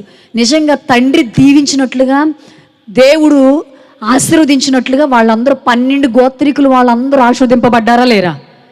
ఏమండి, అట్లాగే తల్లిదండ్రులు చేస్తున్న ప్రార్థన, అమ్మ మీ పిల్లల కోసం మీరు చేస్తున్న ప్రార్థన, తల్లిదండ్రులుగా మీరు చేస్తున్న ప్రార్థనే రేపు అన్న రోజు మీ పిల్లల్ని మంచి భవిష్యత్తులో నిలబెట్టింది. నేను చెప్పగలను, ఇప్పటికి నేను మా అన్న మా చెల్లి సేవలో ఉన్నాం. మేము దైవజనులుగా దేవుడు మాకు ఇవ్వవలసిన సేవా పరిచయలు ఇచ్చేశాడు. కేవలం నేను చెప్పగలను, ఎందుకు పనికిరని నా తల్లి ఏడ్చిన కన్నీటి ప్రార్థన. చెప్పాను కదండి, మా అమ్మ ఏం చదువుకోలేదు, ఏడవడం మాత్రమే తెలుసు. నేను మా అమ్మతో చెప్పాను, అమ్మ ఇట్లా నా పరిస్థితి ఇలా ఉంది, స్టేజ్ మీదకి ఎక్కితే మాట్లాడడం రావట్లేదమ్మా, మైకు వణికేస్తుందమ్మా, ప్లీజ్ మా దేవుడు నాకు ఆ తలంతి ఇచ్చేలా ప్రే చేయమ్మనంటే ప్రతిరోజు నా కోసం ఇప్పటికీ ప్రార్థన చేస్తుంది. తండ్రి, నా కూతురు మాట్లాడితే ఏ కార్యాలు జరగకూడదు, నువ్వు మాట్లాడితేనే కార్యం జరగాలి, నా కూతురులో నువ్వుండి చేయండి అని చెప్పి మా అమ్మ అడగటం ఒకసారి నేను చూశాను కూడా. అది అట్లా మా అమ్మ అలా అడుగుతుండగా నేను మా అమ్మకి చెప్పాను, అమ్మ ఏ రోజైనా మా కోసం ప్రార్థన చేశారంటే మా అమ్మ అందే, ఎప్పుడు మేము చేయలేదమ్మనంది. అమ్మ ప్రార్థన చేయడం ప్రారంభించండి, దేవుడు కార్యం చేస్తాడని చెప్పి మా అమ్మకి చెప్పిన తర్వాత అప్పుడు నుంచండి మా నాన్నగారు మా అమ్మ నెల రోజులు నా కోసం తెల్లవారుజామున లేచి ప్రార్థించేవారు, ఉపవాసం ఉండి ప్రార్థించారు. ఇలా చూస్తుండగా మా అమ్మ వచ్చి నాతో అంది, అందరి కోసం మారాలని నువ్వు ప్రార్థన చేస్తున్నావు, మారిపోవాలని నువ్వు ప్రార్థన చేస్తావు, కానీ నీ పెళ్లి కోసం ఎప్పుడన్నా ప్రార్థన చేస్తావు అంటే మా అమ్మతో చెప్పి ఎప్పుడు చేయలేదమ్మా అంటే, చేయొచ్చు కదమ్మా దేవుడు కార్యం చేస్తాడంటే అప్పుడు నా జీవితంలో నా కోసం ఏదైనా నేను అడిగిందని ఉంటేనండి నా పెళ్లి కోసమేనండి. ఇది ఒకవేళ మీకు ఎలా అనిపిస్తుందో నాకు తెలియదు, కానీ నా మ్యారేజ్ కోసం దేవుడిని అడిగాను. అది చాలా గట్టిగా అడిగాను. దాన్ని బట్టి, ఎందుకంటే ఆడపిల్లలు జాగ్రత్తగా వినండి, పెళ్ళి అవునంతసేపు నీ బతుకు వేరుగా ఉంటుంది, పెళ్ళైన తర్వాత అసలైన జీవితం అక్కడే స్టార్ట్ అయ్యిద్ది. అది మాత్రం గుర్తుపెట్టేసుకోండి. పెళ్ళైన తర్వాతే అసలైన జీవితం, లైఫ్ అనేది స్టార్ట్ అవుతూ ఉంటుంది ఆడపిల్లకి. అమ్మ దగ్గర పెరిగిన, నాన్న దగ్గర పెరిగిన పెంపకాలన్నీ ఇవి వేరే. మనకంటూ ఒక జీవితం వచ్చిన తర్వాత నేను అది దేవుణ్ణి అడిగాను. అట్లా అడుగుతుండగా రెండో రోజు నేను 3 రోజులు ఉపవాసం ఉండి ప్రార్థన చేస్తానండి. అయితే నా ఒక రూమ్లో మా అమ్మకి మాత్రం తెలుసు, నేను జస్ట్ మంచిలు కూడా తాకోకుండా అట్లా 3 రోజులు ఉపవాసం ఉండి ప్రార్థన చేస్తాను. రెండో రోజు దేవుడు నాతో మాట్లాడుతున్న దృశ్యం. అయితే బాప్తీసం తీసుకున్న అబ్బాయిని పెళ్లి చేసుకోవాలన్న ఆలోచన నాకు కొంచెం కోరిక ఎక్కువైపోయింది.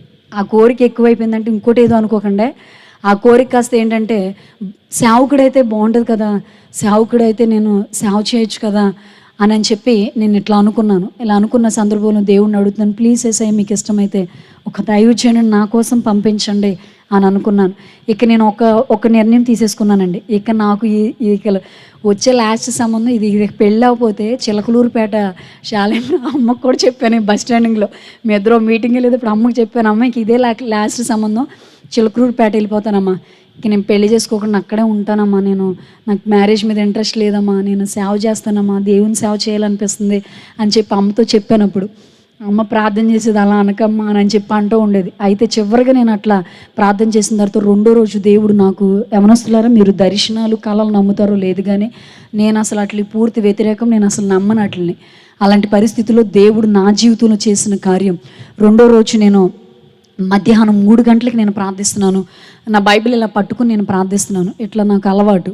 అలా ప్రార్థిస్తుండగా దేవుడు నాకు చూపిస్తున్న దృశ్యం, ఒక పెద్ద తాటకిల్లండి, చుట్టూరు కొండలు కనిపిస్తున్నాయి, మరి ఇంకేమీ కనిపించలేదు నాకు.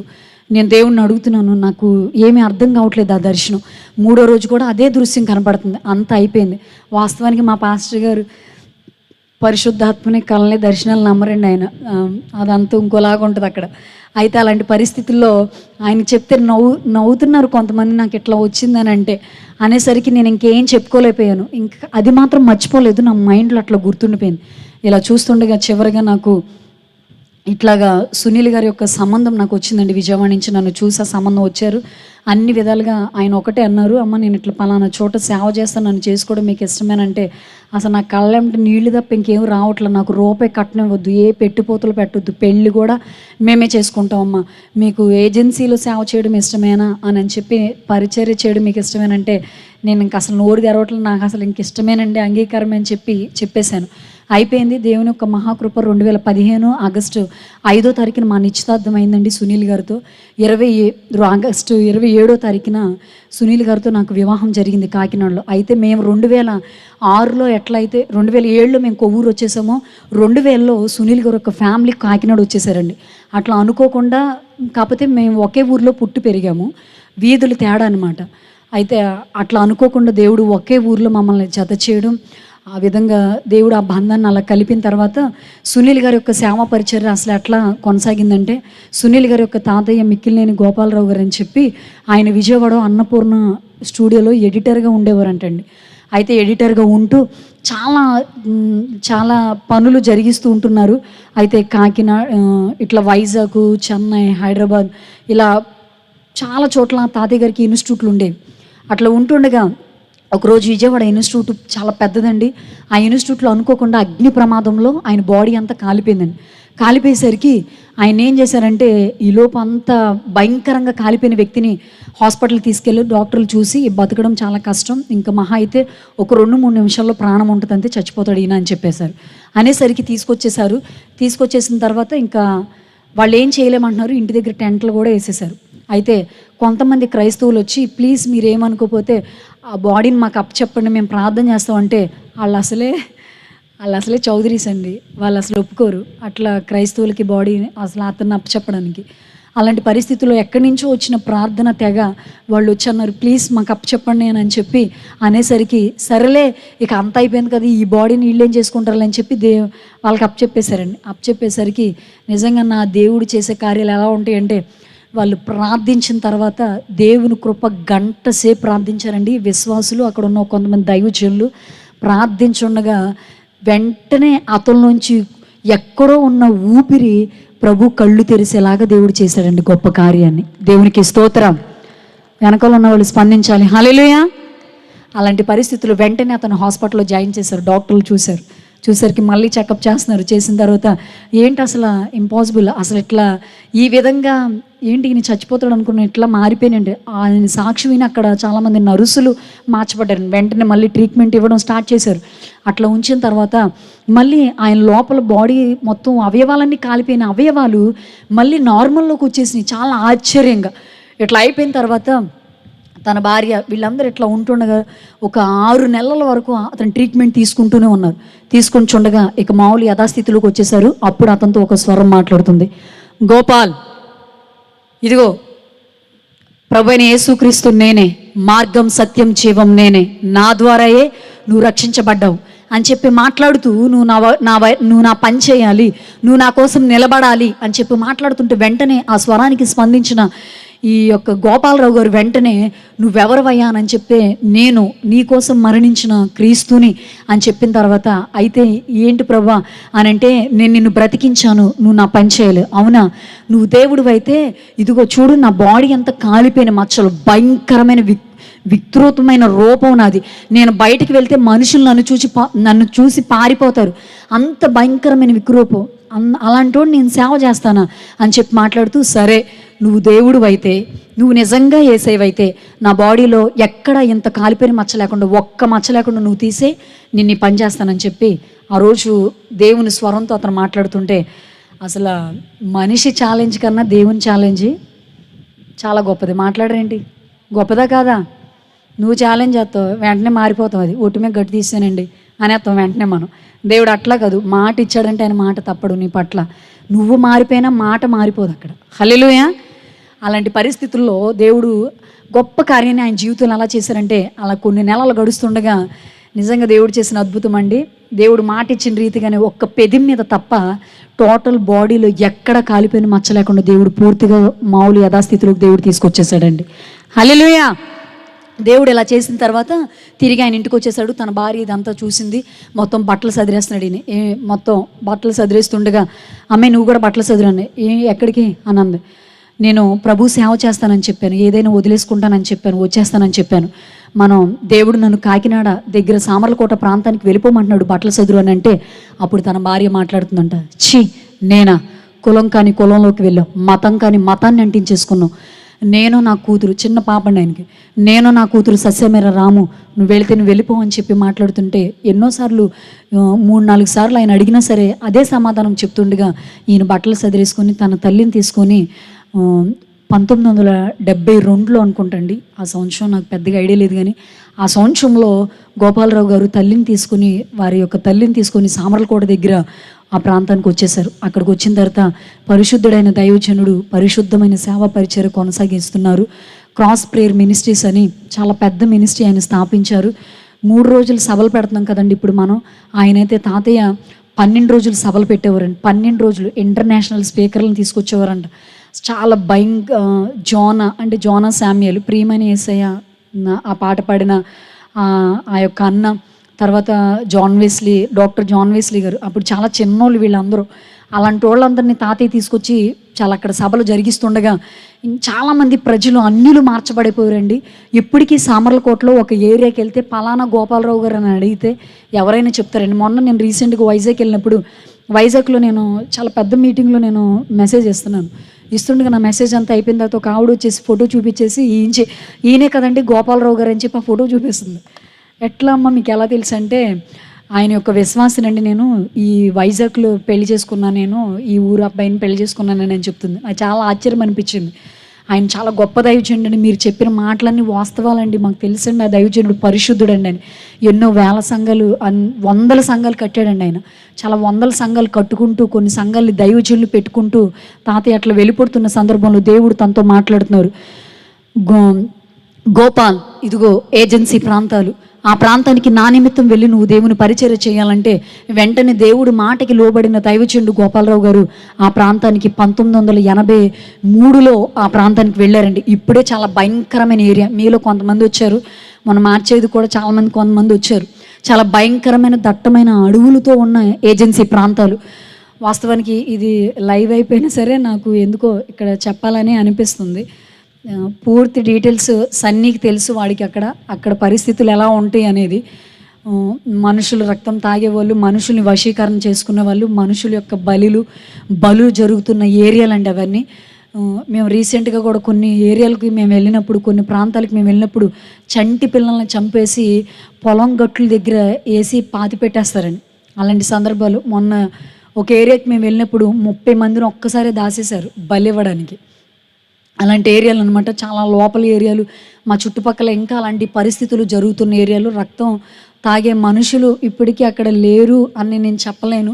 ఇప్పుడు ఆ విద్య కూడా, ఆ రక్తం తాగుతున్న విద్య నేర్చుకున్న యవనస్తులు ఉన్నారండి ఇప్పుడు. నాకు మొన్న ఒక అన్న చెప్తుంటే చాలా ఆశ్చర్యం అనిపించింది. మా ఊరు పక్కన ఒక అన్న నాకు చెప్తున్నాడు, అది ఏంటనంటే డిగ్రీ చదువుకున్న అమ్మాయిలు ఆ విద్య నేర్చుకుంటున్నారంట. ఏంటంటే మనుషుల యొక్క రక్తం తాగే విద్య. ఎలా అంటే నైట్ వితౌట్ డ్రెస్ నగ్నంగా ఉంటారు. ఒంటరిగా ఉన్న వాళ్ళని తప్పకుండా పట్టుకొని వాళ్ళ యొక్క బ్లడ్ తాగేస్తారు. ఆ సందర్భంలో ఏమన్నా అవుతే వెంటనే నాలికి పట్టుకొని లాగేస్తారు. ఆ సందర్భంలో వాళ్ళు బతకరు, ఇంకా చచ్చిపోతారు. అక్కడ జరిగిన గోపాలరావు గారు వెళ్ళిన తర్వాత జరిగిన సందర్భంలో ఆ చనిపోయిన వ్యక్తిని పాతిపెట్టేసిన తర్వాత మరుసటి రోజు వెళ్ళి ఆ బాడీని తీసుకొని తినేసే సందర్భాలు ఉన్నాయి అక్కడ.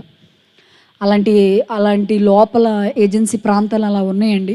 ఆ ఏరియాలకి గోపాలరావు గారు వెళ్ళిన తర్వాత దేవుడు ఆ ప్రాంతంలోకి ఎర్రంరెడ్డి పాలెం అనే ఆ ప్రాంతంలోకి దేవుడు వెళ్ళమన్నారు. ఆయన కాలి నడకన ఆ ప్రాంతానికి వెళ్ళారండి. చాలా కాలి నడకన వెళ్ళి చాలామంది ప్రజల్ని ఆయన వైపు త్రిప్పుదాం అనుకునే సందర్భంలో అక్కడ పరిస్థితులు ఎలా ఉన్నాయంటే కొండ దేవుళ్ళు తప్ప ఏ దేవుళ్ళు వాళ్ళు ఆరాధించరండి.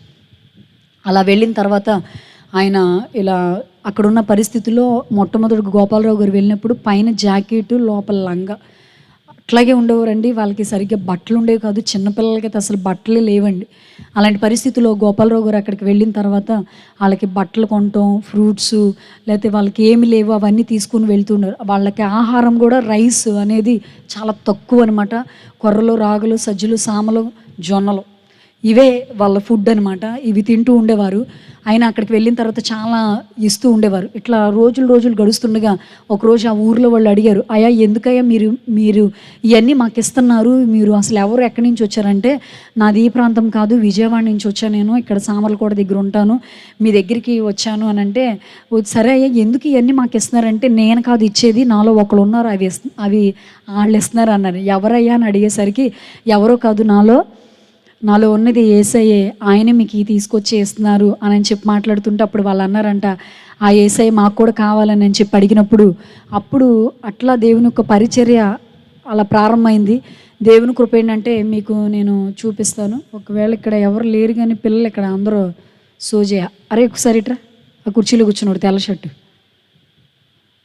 ఒకసారి రారా బాబు ఇటు, ఏమనరా, జస్ట్ మీకు ఎగ్జాంపుల్గా చూపించడానికి. ఆడేమో రాట్లా భయపడిపోయాడు, స్వరంకి ఒకసారి అయిపోయాడు. అరే నువ్వు ఇట్రా ఏమన్నా. ఏ క్లాసు? 3 సమాధానం కూడా చాలా బాగా చెప్తున్నాడు. దట్లుంచోరా, చాలా ధైర్యం ఉందిరా, దేవుడు నేను గట్టి కొడుకుంటాడు. అటు తిరగరా, 3వ తరగతేగా. ఏమండి ఇప్పుడు ఇక్కడ 3వ తరగతి కదా వీడు, మహా అయితే వీళ్ళ వయసు ఎంత ఉంటుంది? 8 సంవత్సరాలు అంటే వీడి వయసు 8 సంవత్సరాలు. అక్కడ పిల్లలు ఇప్పటికీ కూడా మీరు నమ్ముతారు అనుకుంటున్నాను, ఇప్పటికీ పచ్చి నాటు సార కళ్ళు తాగేస్తారని అక్కడ పిల్లలు. పచ్చి నాటు సార కళ్ళు. నేను వెళ్ళిన కొత్తలో 50 మంది పిల్లలు నా స్టూడెంట్స్ మొత్తం కళ్ళు తాగేసి వచ్చేవాళ్ళు. అసలు ఎట్లా వచ్చేవారంటే, అసలు ఎలాంటి ఏరియాకి తీసుకొచ్చేవేంటి ప్రభు అని చెప్పి నేను చాలా అరే వెళ్ళిపోరా, అరే బాబాయ్ వెళ్ళు కూర్చో, ఇడిచూడండి ఒకసారి. వాడిని ఎందుకు పిలిచానంటేనండి, అంత పిల్లలు అంటే తల్లిదండ్రులు కూడా, భర్త ఎంత బాగా తాగేస్తాడో భార్య కూడా అంతే బాగా తాగిద్ది.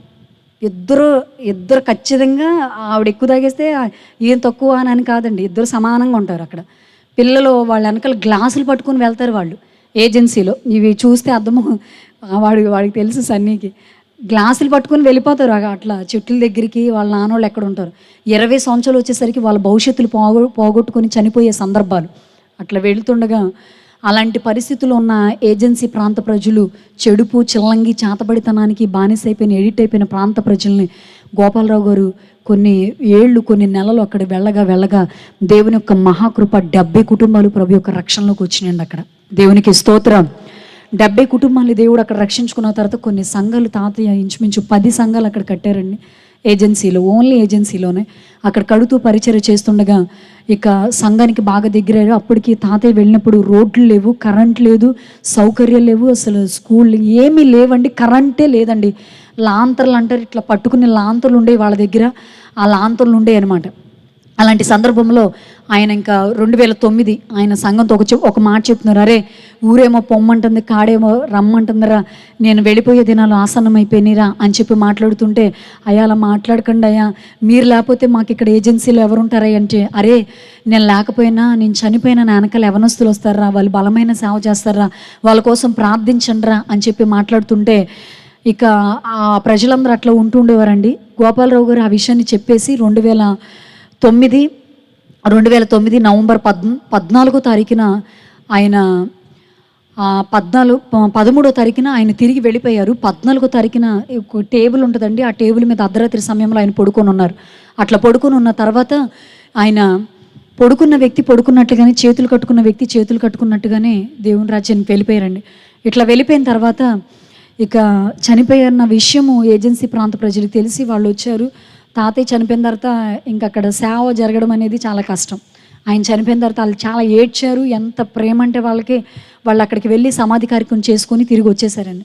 వచ్చేసిన తర్వాత ఇక వాళ్ళ పరిస్థితి ఎలా ఉందంటే, దైవజనుడు లేని సంఘం ఎట్లా ఉంటుందో తెలుసండి, చాలా భయంకరంగా ఉంటుంది. ఎలా ఉంటుందంటే, ఇప్పుడు చాలామంది సేవకులు లేకపోతే ఏం చేస్తారు, అదే చర్చికి వెళ్తారా, వెంటనే వేరే చర్చికి వెళ్ళరు. ఏమండి బోల్డ్ రకాలు ఉంటాయి. చిన్న మాట అంటే వేరే చర్చికి వెళ్ళిపోయే రకాలు, ఏమండి కొన్ని రకాలు. నిజంగా మొన్న మా మరిది గారు చెప్తుంటే నాకు అసలు నవ్వాలా ఏడవాలని తెలియలే. మొన్న సన్నిగాడు కూడా ఉన్నాడు అక్కడ. ఏమండి ఒక అతనికి అంట పాటలు పాడడం అంటే చాలా ఇష్టం అంట. అయ్యగారు మొదటి పాట నాకే ఇవ్వాలని కూడా అంట, సరే అయ్యే ఇచ్చేస్తానని కూడా అంట. అయితే అయ్యా మరి పాటలు పాడేవాళ్ళు ఎప్పుడు రావాలి, ఆమెను ప్రార్థన చెప్పినప్పుడు రావాలి, అంతేనా? మొట్టమొదటి రావాలి కదండి పాటలు పాడేవాళ్ళు. ఈయన మాత్రం రెండో రోజు మీటింగ్, ఫస్ట్ రోజు మీటింగ్ బాగానే వచ్చేసి పాటలు పాడేసి వెళ్ళిపోయాడంట. వెళ్ళిపోయిన తర్వాత రెండో రోజు కొంచెం లేట్ అయిందంట. అయ్యగారేమో మరి పాటలు ఇచ్చుకుంటూ వెళ్తే అక్కడ మెసేజ్కి లేట్ అయిపోద్ది, పాటలే పాడేద్దాం అని అనుకుంటే. ఈలోపు స్పీకర్కి మెసేజ్ ఇచ్చేశారు. ఈలోపు ఆ వృద్ధుడు ఏం చేశాడంటే, అంతకుముందు చర్చిలో మంచి యాంప్లివేర్ కొనుక్కొచ్చాడండి. యాంప్లివేర్ కొనుక్కొచ్చి, పాస్టర్ గారు నా తరపున ఈ యాంప్లివేర్ వాడండి అని చెప్పి ఆ యాంప్లివేర్ ఇచ్చాడంట. ఇచ్చిన తర్వాత సర్లేని చెప్పమ్మ, మంచి పాటలు పాడడమే కాదు మంచిగా చర్చి కూడా ఈ విధంగా ఇస్తున్నాడని చెప్పి ఈ విధంగా ఆ ప్రోగ్రాలు ఈ విధంగా నడిపించుకుంటూ వెళ్ళిన సందర్భంలో రెండో రోజు అలా జరిగిందండి. అమ్మ వెళ్ళొద్దు, దయచేసి వినండి. అలాంటి పరిస్థితుల్లో రెండో రోజు అయిపోగానే లాస్ట్ ఇంకా లేట్గా వచ్చేసరికి అయ్యగారు పాటలు ఇవ్వడానికి అవకాశం లేకపోయేసరికి మీటింగ్ అంతా అయిపోయింది. మూడో రోజు కూడా అయిపోయింది. చూశాడు. వెంటనే అయ్యగారి దగ్గరికి వచ్చేసి ఏమీ మాట్లాడకుండా అక్కడ బాక్సులు ఇవన్నీ కలెక్షన్ పెడితే వైర్లన్నీ పీకేసి యాంప్లివేర్ పట్టుకుని ఇంటికి వెళ్ళిపోతుంటే అంటే మరి నా పాట ఇవ్వలేదు పాస్టర్ గారు, నా యాంప్లివేర్ నాకు ఇచ్చేయండి అని చెప్పేసి యాంప్లివేర్ పట్టుకుని వెళ్ళిపోయినోడు మామూలుగా ఉన్నాడు అనుకున్నారా?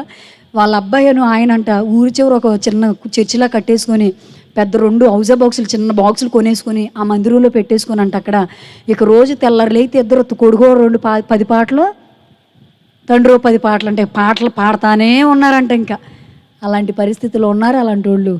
నాకు తెలిసి మీరు ఎవ్వరు లేరు, మీరు చాలా మంచోళ్ళు, మీకు మంచి సాక్ష్యాలు ఉన్నాయి ఇక్కడ. ఎందుకంటే మీ గురించి నేను చెప్పగలను కూడా. చాలా మంచి పరిచారకులు ఉన్నారు ఇక్కడ, దేవునికి స్తోత్రం.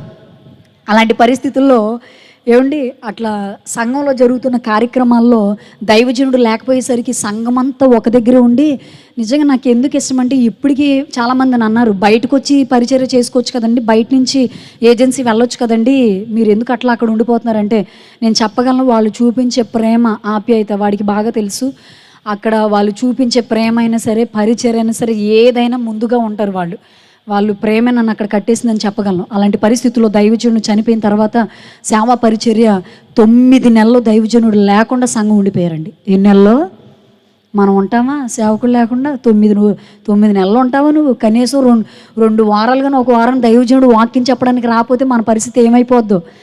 ఇప్పుడు చాలామంది యూట్యూబ్ లేకపోతే వేరే చర్చలు అది ఇంకా అట్లా బోల్డ్ రకాలమైన, కానీ వాళ్ళు మాత్రం చాలా విశ్వాసంతో మా అయ్యగారు చెప్పిన మాట తూచే తప్పకుండా మేము పాటించాలని చెప్పేయండి. బతుకున్నోడు చెప్తుంటేనే వెంటలా, చనిపోయి వెళ్ళిపోయాడు చెప్పిన మాటకి ఎంత మోటు ప్రాంత ప్రజలు, ఏజెన్సీ ప్రాంత ప్రజలు ఒక్క మాటకి ఎట్లా దేవుని చిత్తం మీద ఆధారపడిపోయి ఉన్నారో చూడండి.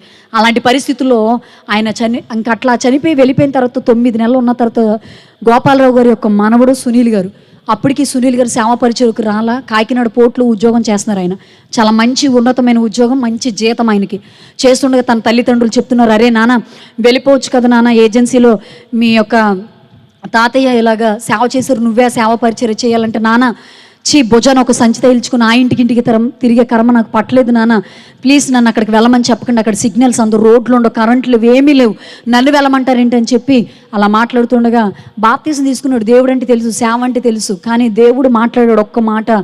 ఒకరోజు ఆయన ఇంకా హైదరాబాద్ వెళ్ళిపోదాం అని ఉద్యోగం చూసుకున్న తర్వాత ఒకరోజు దేవుడు మాట్లాడిన తర్వాత ఆ మాటకి వెంటనే ఆయన లోబడి ఏజెన్సీ ప్రాంతానికి వెళ్ళారండి. సునీల్ నా పని నువ్వు వెళ్ళి అక్కడికి వెళ్ళి చేయాలి, నువ్వు వెళ్ళి చేయకపోతే నేను తీసుకెళ్ళి నేను అక్కడ కూర్చోపెడతాను అని చెప్పంగానే వెంటనే ఆ మాటకి లోబడిన దైవజనులు సునీల్ గారు 18, 19, 20, 21 సంవత్సరం వస్తుందండి. ఆ వయసులో ఆయన ఏజెన్సీ ప్రాంత ప్రజల దగ్గరికి 2010లో ఆయన అక్కడికి వెళ్ళారండి. అక్కడికి వెళ్ళిన తర్వాత సేవ పరిచర్య ఆ విశ్వాసులందరూ చూశారు. నువ్వెవరివయ్యా అని అడిగినప్పుడు నేను పలానా గోపాలరావు గారి యొక్క మనవణ్ణి అని చెప్పిన తర్వాత అయా నీ రాక కోసమే మేము ఎదురు చూస్తున్నామయ్యా అని చెప్పారు. చెప్పిన తర్వాత అలా దగ్గర చేర్చుకున్న తర్వాత దేవుని యొక్క మహాకృపండి సంఘంలో ఇంకా దైవజనుడు సునీల్ గారిని చేర్చుకున్నారు. సంఘాలు ఇక ప్రారంభమవుతున్నాయి. అయితే సునీల్ గారికి అప్పచెప్పబడిన సంఘాలు కొన్ని చోట్ల కొంతమంది సేవకులు తీసేసుకున్నారు. 6 చోట్ల సునీల్ గారికి సేవా పరిచర్య అప్పచెప్పబడింది. ఇలా అప్పచెప్పబడిన తర్వాత ఇట్లా చూస్తుండగా అనుకోకుండా సునీల్ గారికి ఇచ్చి 2015లో నాకు వివాహం అయింది. ఇలా వివాహం అయిన తర్వాత దేవుని యొక్క మహాకృపండి ఇట్లా జరిగిన తర్వాత నాకు వాస్తవానికి ఏజెన్సీ అంటే తెలియదు, అడవులు తెలియదు, అసలు ఏజెన్సీ ప్రాంత ప్రజలు నేను ఎప్పుడూ చూడలేదు. అయితే వాస్తవానికి గోకవరం దగ్గర కృష్ణపాలెం అనే ఊరు మాత్రం సిబిసి క్లాసులు అక్కడ టీచర్స్గా నేను వాలంటీర్స్గా వెళ్ళి 3-4 సంవత్సరాలు నేను అక్కడ క్లాసులు జరిగించడానికి వెళ్ళేదాన్ని. ఆ ఊరికి వెళితే అడవులు ఉంటాయి అంట కదా, అబ్బాయి ఎంత బాగుంటాయో అనుకునేదాన్ని. అంతే తీరా అడవుల్లోకి వెళ్ళిపోతానన్న సంగతి నేను ఎప్పుడు ఆలోచించుకోలేదు. నేను సునీల్ గారి దగ్గరికి వచ్చేసాను. ఆయన నన్ను నా పెళ్ళైన 20 రోజులకే ఏజెన్సీ తీసుకొచ్చేస్తున్నారు. పందిరిమావుడని అసలు ఆ రూట్ చూస్తే చాలా భయంకరంగా ఉంటుందండి. ఇప్పటికీ చాలా భయంకరమే అది. చెప్పలేము అసలు ఎప్పుడు ఎట్లా ఉంటుందో తెలియదు అసలు. అలాంటి పరిస్థితుల్లో ఆ రూట్లోకి నన్ను తీసుకువెళ్తుంటే నేను అప్పుడు ఆయన్ని చాలా గట్టిగా పట్టుకున్నాను. ఏమంటే ఇంకెంత దూరం, ఇంత భయంకరంగా ఉందండి, ఇంకా ఈ అడవిలోనా మన ఇల్లు అని అంటే, సుమ మనం వెళ్ళాల్సింది ఇంకా చాలా దూరం ఉంది సుమ అంటే, సైలెంట్ చెప్పి అలా సైలెంట్గా కూర్చున్నాను. నన్ను తీసుకొని వెళ్ళిపోయారండి. వెళ్ళిపోయిన తర్వాత ఎర్రంరెడ్డిపాలెం అని ఊరు వచ్చేసింది. అక్కడ నేను అప్పుడు లైట్గా వర్షం పడుతుంది. నేను అడిగాను, ఏమండి ఏది మన ఇల్లు అంటే, ఇదిగో సుమ ఇదే మన ఇల్లు అని చెప్పారు. పెద్ద తాటేకి ఇల్లు అండి. నేను ఇంట్లోకి వెళ్ళాను. చాలా విశాలమైన ఇల్లు. అప్పటికి ఆ ఇంట్లో ఏమీ లేవు, జస్ట్ అట్లా ఉందనమాట. ఆ ఇంట్లోకి వెళ్ళి బ్యాగ్ పెట్టేసి నేను బయటకు వచ్చి చూశాను. వర్షం పడుతుంది, కొండల మీద మేఘాలు దిగుతున్నాయి ఇలాగా. చాలా అందమైన ప్లేస్ అది. అలా వెళ్ళిన తర్వాత నేను బయట నుంచి ఇంట్లోకి వచ్చేసరికి, ఎందుకు సుమ ఇల్లు నచ్చలేదా సుమ, మా ఇల్లు తాటేకిల్లు సుమ, నువ్వు ఇప్పుడు వరకు డాబాల్లో ఉండొచ్చేమో, ఇల్లు మరి ఇక్కడ తప్పదు సుమ, ఇది తాటేకిల్లు అని చెప్పంటే, అయ్యో నేను దానికోసం కాదండి ఆలోచించేది, దేవుని ప్రణాళిక ఎంత గొప్పదో మీకు చెప్పమంటారా, నేను ఎవరికి చెప్పలేదండి దేవుడు ఎంత కార్యం నా పట్ల చేస్తారని. 3వ రోజు నేను 3 రోజులు నా పెళ్లి కోసం నేను ప్రార్థిస్తుండగా 2వ రోజు దేవుడు నాకు చూపించిన దర్శనం, ఇల్లు, కొండలు ఇదేనండి అని చెప్పాను. వెంటనే సునీల్ గారు ఎంత సంతోషించారంటే, నా దేవుడు నిజంగా ఎవ్వరూ ఆ యొక్క దర్శనం యొక్క అర్థం చెప్పలేదండి, దేవుడు నేరుగా నన్ను తీసుకొచ్చి చూపించారు. పెద్ద విశాలమైన పెద్ద తాటేకిల్లు, చుట్టూరు కొండలు, నిజంగా ఈ ఏరియా నాకు పెళ్లి కాకముందు దేవుడు నాకు చూపించాడండి అని చెప్పి ఆ విషయం నేను చెప్పిన తర్వాత అప్పుడు ఆయన నాతో ఇలా ప్రమాణం చేయించారండి. ఏ భర్తని ఇలా చేస్తారో లేదో నాకు తెలియదు కానీ, సుమ ప్రమాణం చేయి, ఎందుకనంటే సుమ నువ్వు సిటీ నుంచి వస్తున్నావు అని చెప్పి, అమ్మగారు ఏజెన్సీ నుంచి వస్తున్నారు, ఒక్క నిమిషం ఈ అడుగులో ఉండదు, ఆవిడ వెళ్ళిపోద్ది అన్న సంగతి. ఇంతకీ నేను తీసుకున్న తీర్మానాలు, నిర్ణయం ఒకవేళ వాళ్ళకి తెలియపోదేమో. అప్పుడు నేను సునీల్ గారితో ప్రమాణం చేస్తానండి, ఏం జరిగిన ఈ ఏరియాలో వదిలేసి వెళ్ళను, నేను ఏం జరుగుతున్నా కూడా నేను మిమ్మల్ని, ఈ ఏరియాల్ని, ఈ సంఘాలని వదిలేసి వెళ్ళనండి అని ఆ రోజు నేను ప్రమాణం చేశాను. ఇంకో మాట అడిగారు, సుమ ప్రభు చిత్తం అయితే దేవుని కోసం హతసాక్షి అయిపోవాలి, ఇది నీకు ఇష్టమేనంటే దేవుని కోసం ఏం చేయడానికన్నా నేను సిద్ధపడే ఏరియాలకు వచ్చానండి, తప్పనిసరిగానండి అని చెప్పి ఆ రోజు నేను ప్రమాణం చేశాను. ఇట్లా జరిగిన తర్వాత మేముంటున్న ఏరియాలకి మా నాన్నగారు వచ్చారండి. మా నాన్నగారికి ఎవరో చెప్పారంట, చెడిపోళ్ళు ఉంటారు, మనుషులు రక్తం తాగే వాళ్ళు ఉంటారు, మీ అమ్మాయిని ఎంత అడుగులోకి ఇచ్చేసారు ఏంటంటే, ఇంటికి వచ్చి మామూలు ఏడుపు కాదండి మా నాన్న. ఇంకా చాలా ఎందుకంటే నేనంటే చాలా ఇష్టం మా నాన్నగారికి. నా కూతుర్ని ఎలా ఇచ్చారని చెప్పి ఏడుస్తుంటే, అప్పుడు మాకు ఫోన్ సిగ్నల్ పడవండి, ఇప్పుడంటే ఎయిర్టెల్ పడుతుంది అంతే, అది కూడా కరెంట్ ఉంటే పడిద్ది. మొన్న 5 రోజులు కరెంట్ లేదు మాకైతే, సరిగ్గా ఉండదు కూడా, సిగ్నల్ కూడా తీసేస్తూ ఉంటాడు. అప్పుడు నా వివాహం అయిన కొత్తలో అయితే 7 అంతస్తులు ఉంటుంది కొండ, ఆ కొండ మీదకి వచ్చి నేను ఫోన్ మాట్లాడాలి. మా నాన్నగారితో చెప్పాను, ఎందుకు ఏడుస్తున్నారు, దేవుని ప్రణాళిక ఏరియాలకి నేను రావటం అని చెప్పి అంటుండగా, అప్పుడు సరే అమ్మని చెప్పి మా నాన్న ఇంకా అలా ఉండిన తర్వాత మా ఏరియాల గురించి విని, ఎందుకంటే బైక్ మీద వెళ్ళేటప్పుడు కొంచెం అక్కడ డేంజర్ అండి. ఎందుకు డేంజర్ అంటే, వెళ్ళే వాళ్ళని అమాంతంగా లాగేస్తారు, మామూలుగా ఉండదు అక్కడ పరిస్థితి. వెనకాల అర్ధరాత్రులు వెళుతుంటే సందర్భాలు కొంచెం భయంకరంగా ఉంటాయి, అప్ అండ్ డౌన్ ఘాటీలు ఉంటాయి అక్కడ, అడుగుల మధ్యలోంచి వెళ్ళాలి. అయితే మా నాన్నగారికి ఎవరో చెప్పారంట, ఇట్లా చేసేస్తారు, లాగేస్తారని. బాబు మీరు ఏమనుకోపోతే నేను కారు కొనిస్తాను బాబు అంటే, ఎందుకు మామయ్య, వద్దు మామయ్య అంటే, కాదు బాబు మీరు బైక్ మీద వెళ్తున్నారు కదా, ఎదరు కూర్చునేది మీరే బాబు, వెనకాల కూర్చునేది మా అమ్మాయి బాబు, ప్లీజ్ బాబు కారు తీసుకోండి అని చెప్పి కారు కొనిచ్చారండి మా నాన్నగారు, శాంత్రో గారు చిన్నది.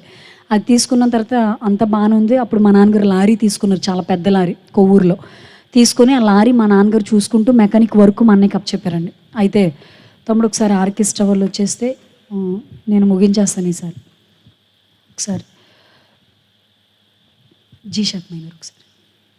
అలాంటి పరిస్థితుల్లో నేను ఇంకా వచ్చేసానండి. ఇంకా ఫోన్ చేసి మాట్లాడేసి వచ్చేసిన తర్వాత మా నాన్నగారు అలా కారు సడన్గా మాకు కొని ఇవ్వటం, లారీ తీసుకున్న తర్వాత లారీ మీద డ్రైవర్ని పెట్టి మా నాన్నగారు వెళ్తున్నారండి. మా నాన్నగారు అంటే నాకు ఎంత ఇష్టం అంటే, అట్లా ఉన్నప్పుడు చాలా చిరాకు పడేదాన్ని, కానీ మా నాన్నగారు మారిపోయిన తర్వాత చాలా ప్రేమించాను మా నాన్న. నేను తల్లిదండ్రుల్ని నిజంగా వాళ్ళు ఎలా ఉన్నా ప్రేమించాలని నేను దేవుళ్ళలోకి వచ్చిన తర్వాతే తెలుసుకున్నాను. వాళ్ళని మనం ఎట్టి పరిస్థితులు ఏమనకూడదు, ప్రేమతో ప్రేమిస్తే రేపు అన్న రోజు ప్రేమనే కోసుకుంటాం అనే ఆ విషయాన్ని బాగా దేవుడు తెలియచేశాడు. ఆ విషయాన్ని అట్లా ఉంటుండగా మా నాన్నగారు లారీ తీసుకొని హైదరాబాద్, మహబూబ్ నగర్, నాగపూర్, వైజాగ్ ఇట్లాగా చాలా ప్రాంతాలు మా నాన్నగారు లోడ్ వేసుకొని వెళ్తూ ఉండేవారు. ఇట్లా వెళ్తుండగా ఒకరోజు నాగపూర్ అనే ప్రాంతానికి మా నాన్నగారు లోడ్ వేసుకొని వెళ్ళారండి. వెళ్ళి వచ్చేస్తుండగా కరీంనగర్ దగ్గరికి వెళ్ళారు. అక్కడ లారీ ఆగిపోయింది మా నాన్నగారిది. ఆగిపోయిన తర్వాత తొర్రూరు అనే ప్రాంతం దగ్గరికి మా నాన్నగారు వస్తున్నారు. అయితే లారీ పక్కన పెట్టేసి లారీకి సంబంధించిన పాట్స్ తీసుకొని మా నాన్నగారు వస్తున్నారండి. వస్తుండగా ఒక బొలోరో వ్యాను తీసుకొని ఆ బొలోరో వ్యాన్లో మా నాన్నగారికి సంబంధించిన సామాను అని మా నాన్నగారికి చెప్పారంట. సీను పలానా కరీంనగర్లో సామానం దొరకు, మీరు విజయవాడ ఆటోనగర్ వెళ్ళిపోవాలి అని చెప్పినప్పుడు నాన్న విజయవాడ వస్తున్నారు. విజయవాడ వస్తుండగా అంతకుముందు నాన్న నాతో మాట్లాడిన మాటలు ఏంటంటేనండి, చాలా తక్కువ నేను మాట్లాడిన మాటలు కూడా అప్పటికి కూడా, అమ్మ నాకు ఎందుకో నీ దగ్గరికి వచ్చేయాలనిపిస్తుందమ్మా, నీతో పాటు నేను కలిసి సేవ చేస్తానమ్మా, నువ్వు ఒక్కదాని అయిపోయావు కదా, నేను వచ్చేస్తానమ్మా అని చెప్పి, నేను వచ్చేస్తానమ్మా సేవకి అని చెప్పి మా నాన్నగారు అంటుంటే, అదేంటి నాన్న మీరు సేవకి ఏంటంటే, లేదమ్మా లారీ అమ్మేసి మెకానిక్ వరకు అన్నీ కప్ చెప్పేసి నేను నీ దగ్గరికి వచ్చేస్తాను, అమ్మ వాళ్ళు చూసుకుంటారు అని అన్నారు. ఇదేంటి మా నాన్న ఏంటి సేవ చేస్తాను అంటున్నారు అని చెప్పి నేను అనుకున్నాను. ఎంత మార్పు అంటే, ఎంత చేంజ్ అంటే, నిజంగా కన్నీటి ప్రార్థన, ఉపవాస ప్రార్థన దేవుడు ఎప్పటికీ విడిచిపెట్టడు. మీకు ఈ అనుభవాలు ఉన్నాయో లేవో మాకు తెలియదు, కానీ దేవుడు మా జీవితంలో ఇలాంటి అనుభవాలు కూడా మా కుటుంబాన్ని తీసుకువెళ్ళారండి. ఇలాంటి పరిస్థితుల్లో మా నాన్నగారు ఆ బొలోరో వ్యాన్లో దానికి సంబంధించిన గేర్ బాక్స్ అంటారు, చాలా బరువైన సామాను, అవన్నీ ఎక్కించుకున్నారు. తర్వాత ట్రాక్టర్ సామాను కూడా ఆ బొలోరో వ్యాన్లో పెట్టారండి. పెట్టుకొని తీసుకొని మా నాన్నగారు కరీంనగర్ నుంచి తొర్రూరు అనే ప్రాంతం దగ్గరికి వస్తున్నారు. అయితే ఎదురు ఒక వ్యక్తి కూర్చున్నాడు, వెనకాల మాత్రం మా నాన్నగారు భోజనం చేసేసి అందులో కూర్చున్నారండి. డిక్కీలో కూర్చున్న తర్వాత డ్రైవర్ 90-80 స్పీడ్లో వెళ్తున్నాడు.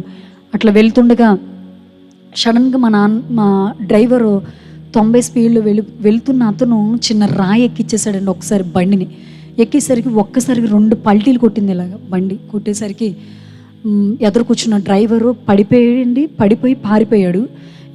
ఎదురు కూర్చున్న ఇంకో వ్యక్తి మాత్రం అతను కాలు చేయి లోపల ఇంజిన్లోకి ఇరికిపోయిందండి. అయితే వెనకాల కూర్చున్న మా నాన్నగారు అయితే సడన్గా అమాంతంగా ఒక్కసారిగా బోర్లా పడిపోయారండి. మా నాన్నగారు పడిపోయేసరికి ఇంజిన్ వచ్చి పడతంతోనే మా నాన్నగారు తల మీద పడిపోయిందండి. పడిపోయేసరికి స్పాట్లో అక్కడికక్కడ మా నాన్నగారు యొక్క మెదడు చితికిపోయిందండి. బాగా చితికిపోయి మొత్తం తలంతా నలిగిపోయి మా నాన్నగారు స్పాట్లో అక్కడికి చనిపోయారండి. అప్పుడు నాకు ఆ విషయం తెలిసినప్పుడు నేను 6వ నెల ప్రెగ్నెంట్తో ఉన్నానండి.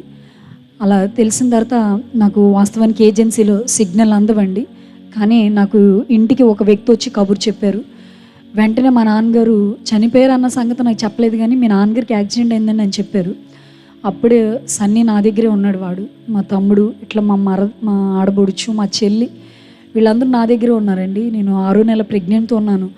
అయితే వీళ్ళందరిని తీసుకొని ఎట్లా రావాలో నాకు తెలియట్లేదు, ఎందుకంటే అప్పుడు సునీల్ గారు నా దగ్గర లేరు. శాంతిలో కారు వేసుకొని కాకినాడ వచ్చారు. ఆయన ఏం చేయాలో నాకు అర్థం కావట్లేదు. అలాంటి పరిస్థితుల్లో నేను వెంటనే ఇంకా ఆటో కట్టించుకొని మేము రాజమండ్రి వచ్చేసానండి.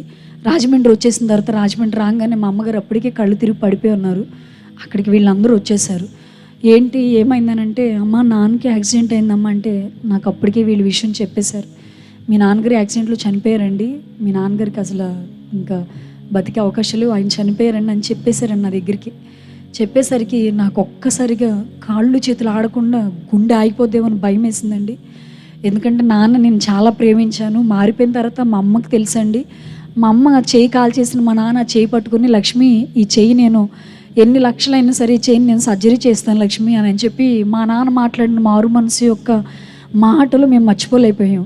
మా నాన్నగారు జస్ట్ మారి 2-3 సంవత్సరాలు అవుతుంది అంతే. అలాంటి పరిస్థితుల్లో మా నాన్న అట్లా మాట్లాడుతుండగా ఆ మాటలు మర్చిపోలేని మేము మా నాన్నగారి యొక్క మరణం జీర్ణించుకోలేకపోయాం. నాన్నగారి బాడీ తొర్రూరు తెలంగాణ డిస్టిక్ నుంచి నాన్నగారి బాడీ విజయవాడ వస్తుంది. మేము అక్కడికి వెళ్ళిపోయాం.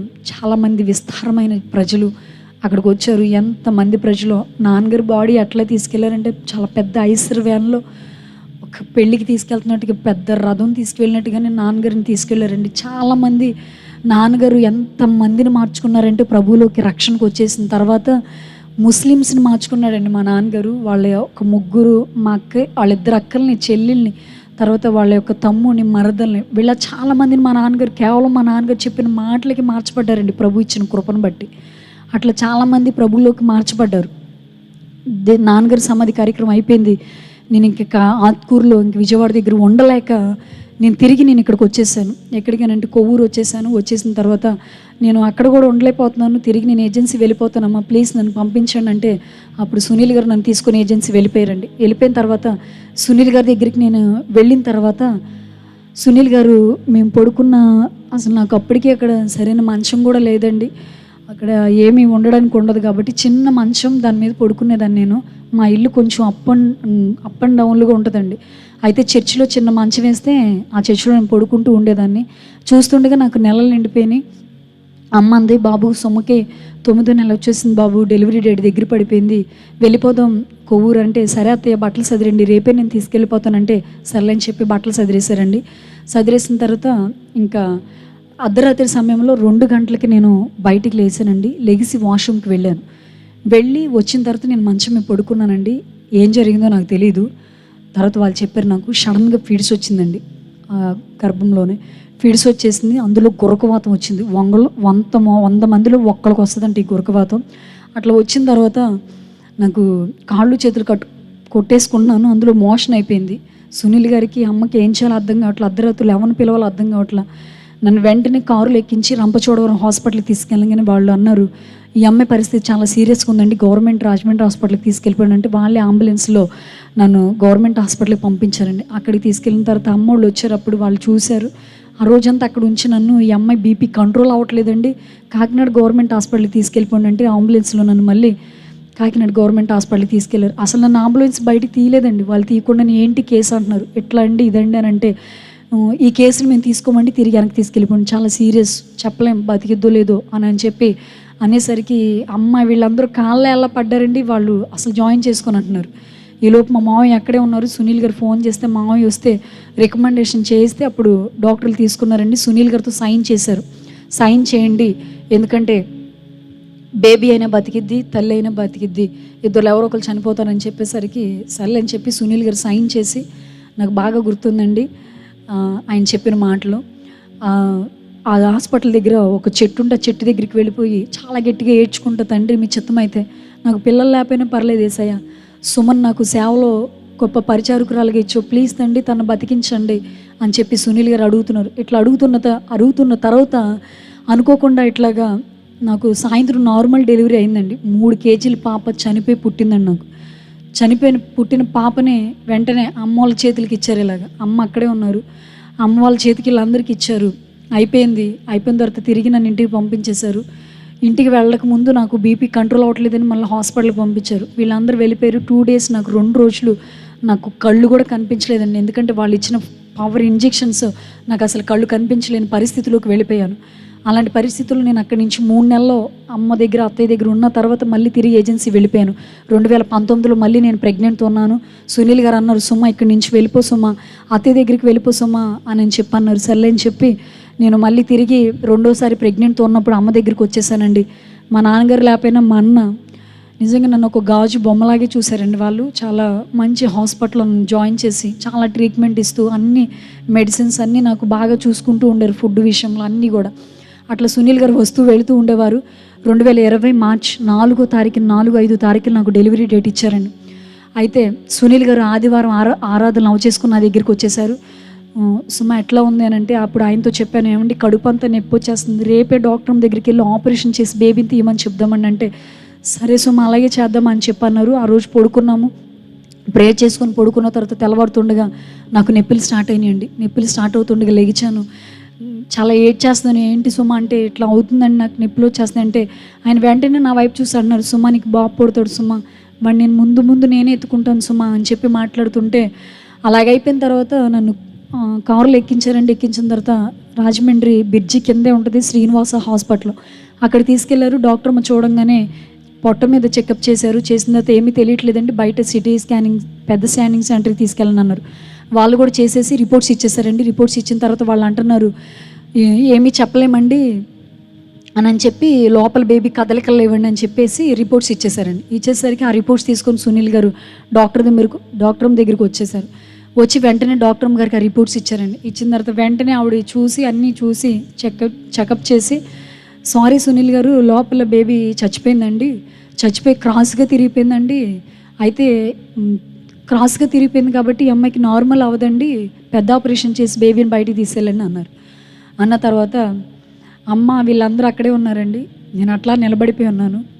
సునీల్ గారు నా వైపు చూస్తున్నారు. సుమా నేను సిలివేస్తాను సుమా, దేవుని చిత్తమైతే వాడు బతుకుతాడు లోపల అని చెప్పి ఆయన మాట్లాడుతుండగా, ప్రభు నాకు నిజంగా ఇప్పటికీ నేను చెప్పగలను, నాకు ఎదురైన ప్రతి సమస్య, ప్రతి పరిస్థితి కూడా నేను దేవుని యొక్క వాక్యాల్ని, దేవుని యొక్క భక్తుల్ని జ్ఞాపకం చేసుకున్నాను ఎక్కువ. ఆ సందర్భంలో నాకు యోబు నాకు బాగా గుర్తొచ్చాడండి. దేవుడు గుర్తు చేశాడు.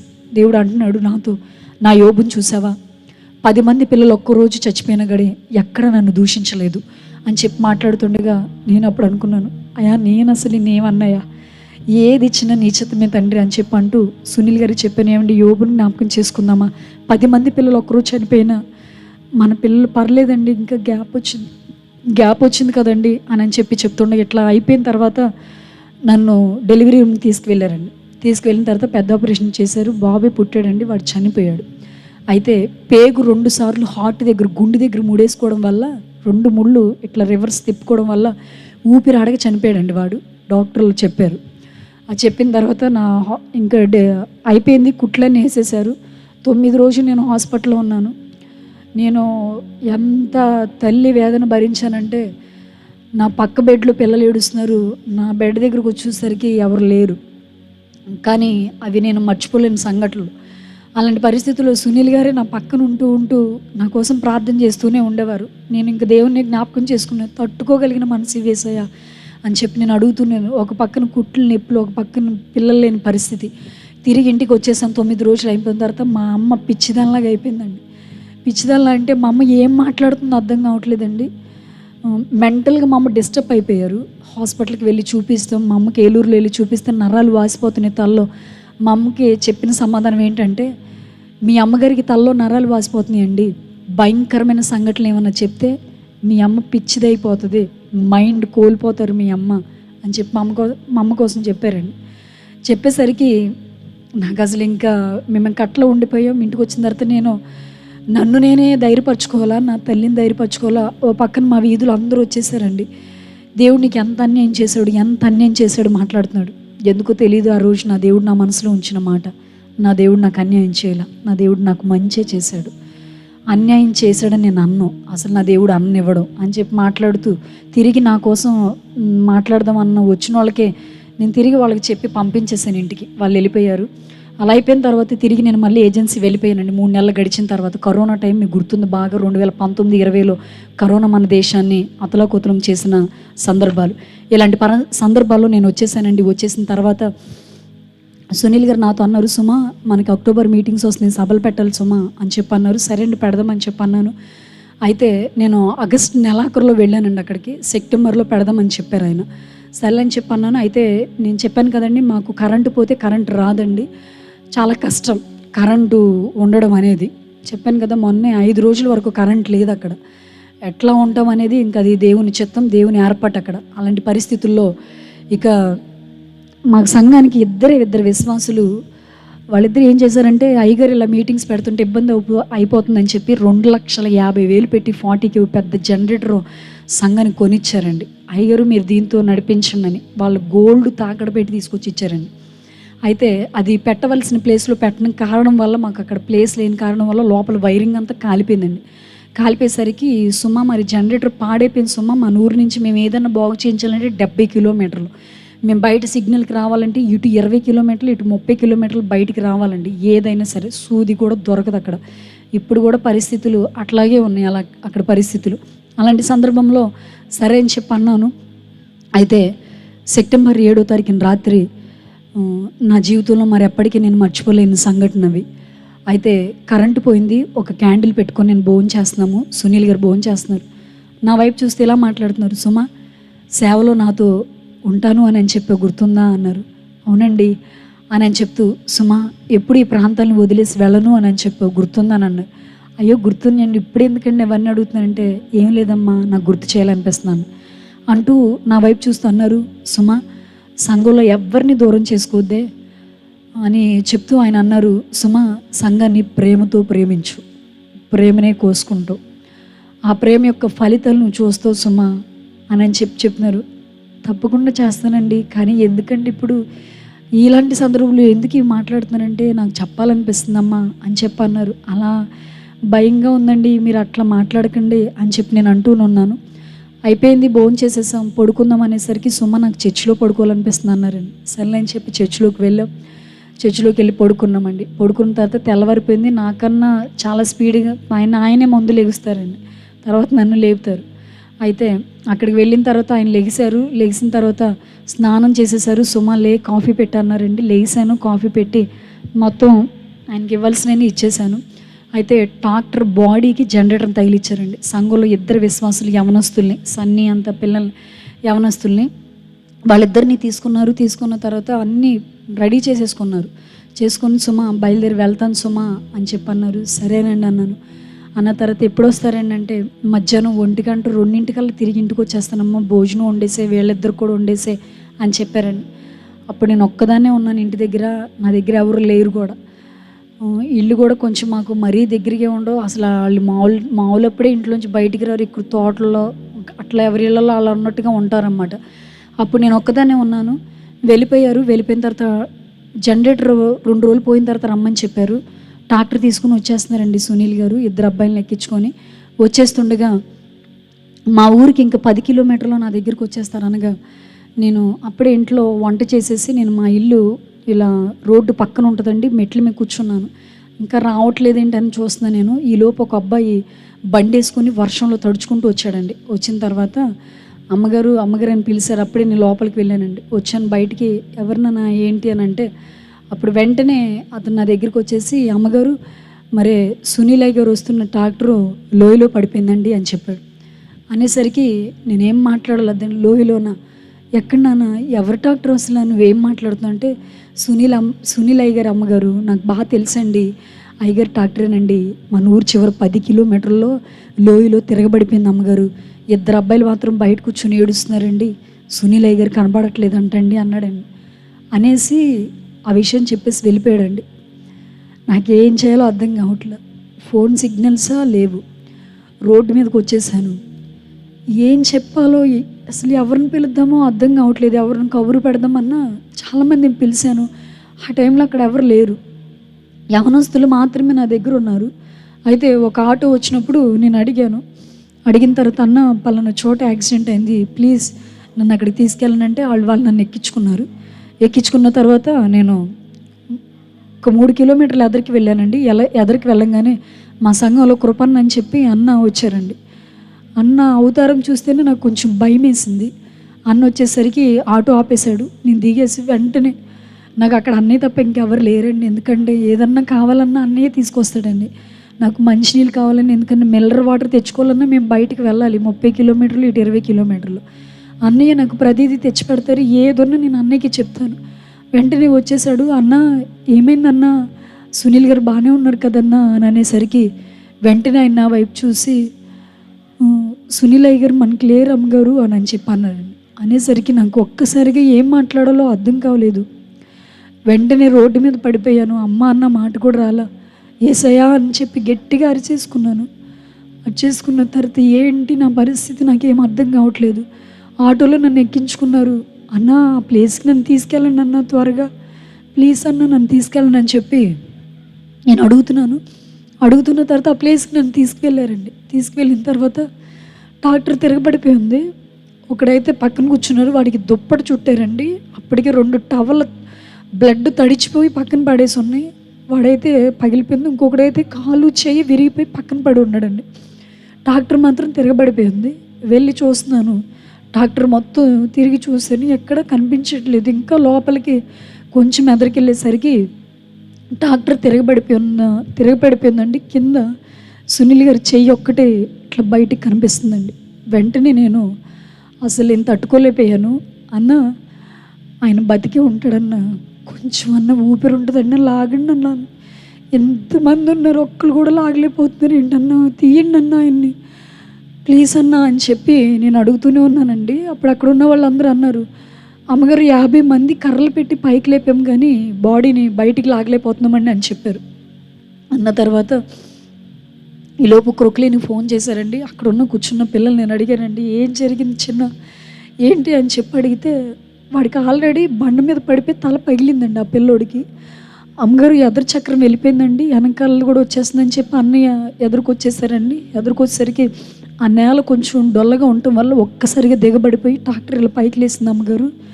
అయితే ఇదిగో అక్కడ పడిపోయి బండ మీద నేను పడిపోయాను అమ్మగారు, నా తల పగిలిపోయింది. వీడైతే లోపల ఇంజిన్లోకి వెళ్తుండగా సునీల్ అన్న వాడిని నెట్టేశారు అన్న పాస్టమ్ గారు. ఇలా నెట్టేసి అన్నీ పడిపోయారండి. తల అప్పటికి అన్న పగిలింది. లేగుద్దామని ఒక పక్కకు జరిగేలోపే ట్రాక్టర్ వచ్చి ఒక్కసారిగా అన్నయ్య మీద పడిపోయిందండి. అన్నయ్య అక్కడికి స్పాట్లో చనిపోయారండి అని చెప్పి అన్నారు. వాడు చెప్తున్నాడండి నాకు, నేను ఇదే టవల్ కట్టుకొని చనిపోయిన స్పాట్ నుంచి ఇంకొక 3 కిలోమీటర్లు పరిగెత్తుకొని వెళ్తేనే తప్ప అక్కడ యాక్సిడెంట్ అయిందని ఎవరికి తెలియదండి. ఇప్పటికీ నాకు ఆ దృశ్యాలు గుర్తొస్తూ ఉంటాయి. ఆ రోజు ఆ పిల్లోడు బ్లడ్ కారుతున్నా కూడా ఊరి లోపలికి వెళ్ళిపోయి పలానా చోట యాక్సిడెంట్ అయిందండి, ప్లీజ్ రండి అని చెప్పి చాలామందిని పిలిచారు. ఎవరు బాడీని బయటికి లాగలేకపోయారు. క్రొక్లేన్ వచ్చింది. మధ్యాహ్నం 3 గంటలకు ఆ సందర్భం జరిగితే అర్ధరాత్రి 2 గంటలకి క్రొక్లేన్ వచ్చిందండి. వచ్చిన తర్వాత నేను అక్కడికి వెళ్ళంగానే ఒకటే నాకు ఆలోచన వచ్చేస్తుంది, నా తల్లి. ఎందుకంటే మా నాన్నగారు చనిపోయిన తర్వాత సునీల్ గారు బాగా చూసుకున్నారండి అమ్మని. ఏ కష్టం వచ్చినా మేము ఏమన్నా ఏడిపిస్తే అమ్మని ఆయనే అంత బాగా సపోర్ట్ చేసుకుంటూ వచ్చేవారు. ఇప్పుడు అమ్మకి అది ఎలా చెప్పాలో, అమ్మ రియాక్షన్ ఎలా ఉంటుందో ఆ యొక్క ఆలోచన నన్ను బాగా ఎక్కువగా ఆలోచనకు తీసుకువెళ్ళిపోయింది. సునీల్ గారి బాడీ బయటికి తీసుకెళ్ళి పోస్ట్ మార్టం రంపచోడవరం పంపించారండి. తిరిగి నేను వచ్చేసాను. ఈలోపు అమ్మోళ్ళు వచ్చేసారండి. అమ్మోళ్ళు అక్కడికి రాగానే వెంటనే అమ్మ నన్ను చూసి కింద పడిపోయారండి. పడిపోగానే అమ్మకి వెంటనే చెప్పాను, ప్లీజ్ అమ్మ ప్లీజ్, నేను ధైర్యంగానే ఉన్నాను.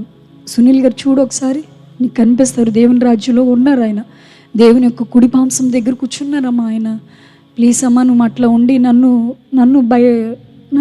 ఆ విధంగా తీసుకెళ్ళొద్దమ్మా, మీరు ధైర్యంగా ఉండండి, నాకు కంగారు వచ్చేస్తుంది అని చెప్పి అంటున్నాను. అమ్మ ఈలోపే అలా ఉన్నారు, ఇంటికి తీసుకొచ్చేసాం. సునీల్ గారి బాడీ కూడా రానే వచ్చేస్తుంది. అమ్మ అయితే గోడకి అలా అతుక్కుపోయి ఉందండి. ఈలోపు మా మేనత్తలు వచ్చేసి లక్ష్మి నీకు బుద్ధి ఉందా, అసలు నువ్వే విధవరాలు అంటే నీ కూతుర్ని చిన్న వయసులో విధవరాలు చేసేసారు, ఈ అడవేంటి, అడవి ప్రాంత ప్రజలేంటి, దాన్ని ఇక్కడ ఒక్క నిమిషం ఉంచొద్దు లక్ష్మి, బట్టలు సదిరండి తీసుకెళ్ళిపోదాం, వేరే పెళ్లి చేసేవచ్చు, మళ్ళీ దానికి ఎంతో లైఫ్ ఉంది కదా అని చెప్పి మాట్లాడుతుంటే మా అమ్మ మాత్రం గోడకలు అతుకుపోయి ఒక్క మాట మాట్లాడతలేదండి. వాళ్ళు ఏం మాట్లాడుతున్నారో అర్థం కావట్లేదు అన్నట్టుగా ఉండిపోయింది మా అమ్మ. సునీల్ గారి బాడీ అట్లా ఉండిపోయింది. అక్కడికి జాన్ వేస్లో అన్న మీ అందరికీ తెలిసి ఉంటుంది, అన్న అక్కడికి వచ్చారండి. అప్పటికి కొంతమంది విశ్వాసులు ఏం మాట్లాడుతున్నారంటే సునీల్ గారు ఏదో తప్పు చేసి ఉంటారండి, అందుకే వాళ్ళ పిల్లలు చనిపోయారు, ఏదో ఘోరమైన పాపం చేసి ఉంటాడండి, అందుకే ఇలాంటి ఘోరమైన మరణం వచ్చిందని. సునీల్ గారు ఎంత పరిశుద్ధుడో ఎలాంటోడో ఇక్కడ ఉన్న వాళ్ళకు కూడా చాలామంది మీకు కూడా తెలుసు. ఈ మందిర ప్రతిష్టతకు కూడా వచ్చారు ఆయన ఇక్కడికి, అమ్మోళ్ళ మందిర ప్రతిష్టకి. అయితే నా భర్త గురించి అలా మాట్లాడుతుంటే ఆ మాటలు నాకే వినపడుతున్నాయి. స్వరం ఎత్తి ఏమీ మాట్లాడలేకపోతున్నాను, ఒక భార్యగా ఏమీ చెప్పలేకపోతున్నాను. బాడీ దగ్గర అవకాశం దొరికితే బాగుండు నేను మాట్లాడుతాను అనిపిస్తుంది. ఈలోపు వెంటనే అన్న మైక్ తీసుకొని సునీల్ గారి కోసం ఇలా మాట్లాడుతున్నారండి, క్షమించండి నేను అలా అంటున్నందుకు, సునీల్ గారు తన భార్యకి ఏదో తీసుకురావడానికి వెళ్ళారా, సంఘస్థులు చేయవలసిన పని దైవజనుడి భుజాల మీద వేసుకుని వెళ్ళి చేసి వస్తుండగా నాకు తెలిసి దేవుని కోసం ఈయన హతసాక్షిగా వెళ్ళిపోయాడు, ఇది దేవుని యొక్క దృష్టిలోకి వెళ్ళిన మరణం ఇది అని చెప్తుండగా అప్పుడు దేవుడు నాతో ప్రత్యక్షంగా నాతో మాట్లాడుతున్న మాట ఇప్పటికీ నేను అసలు అది మర్చిపోలేనండి, నా జీవితంలో మరి ఎప్పటికీ మర్చిపోలేను. అప్పుడు నాతో ఒక స్వరం మాట్లాడుతుంది, నువ్వే నా దైవజనుడు సునీల్ సేవ పరిచర్య ముగించి నా దగ్గరికి వచ్చేసారు, నెక్స్ట్ జరగబోయే సేవ పరిచర్య నువ్వు చేస్తావా అని చెప్పి ఒక ఏలు నన్నే చూపిస్తుందండి. అదృశ్యం నాకు కనపడుతుంది, స్వరం నాకే వినపడుతుంది స్పష్టంగా. నేను మర్చిపోలేకపోయాను ఆ విషయాన్ని.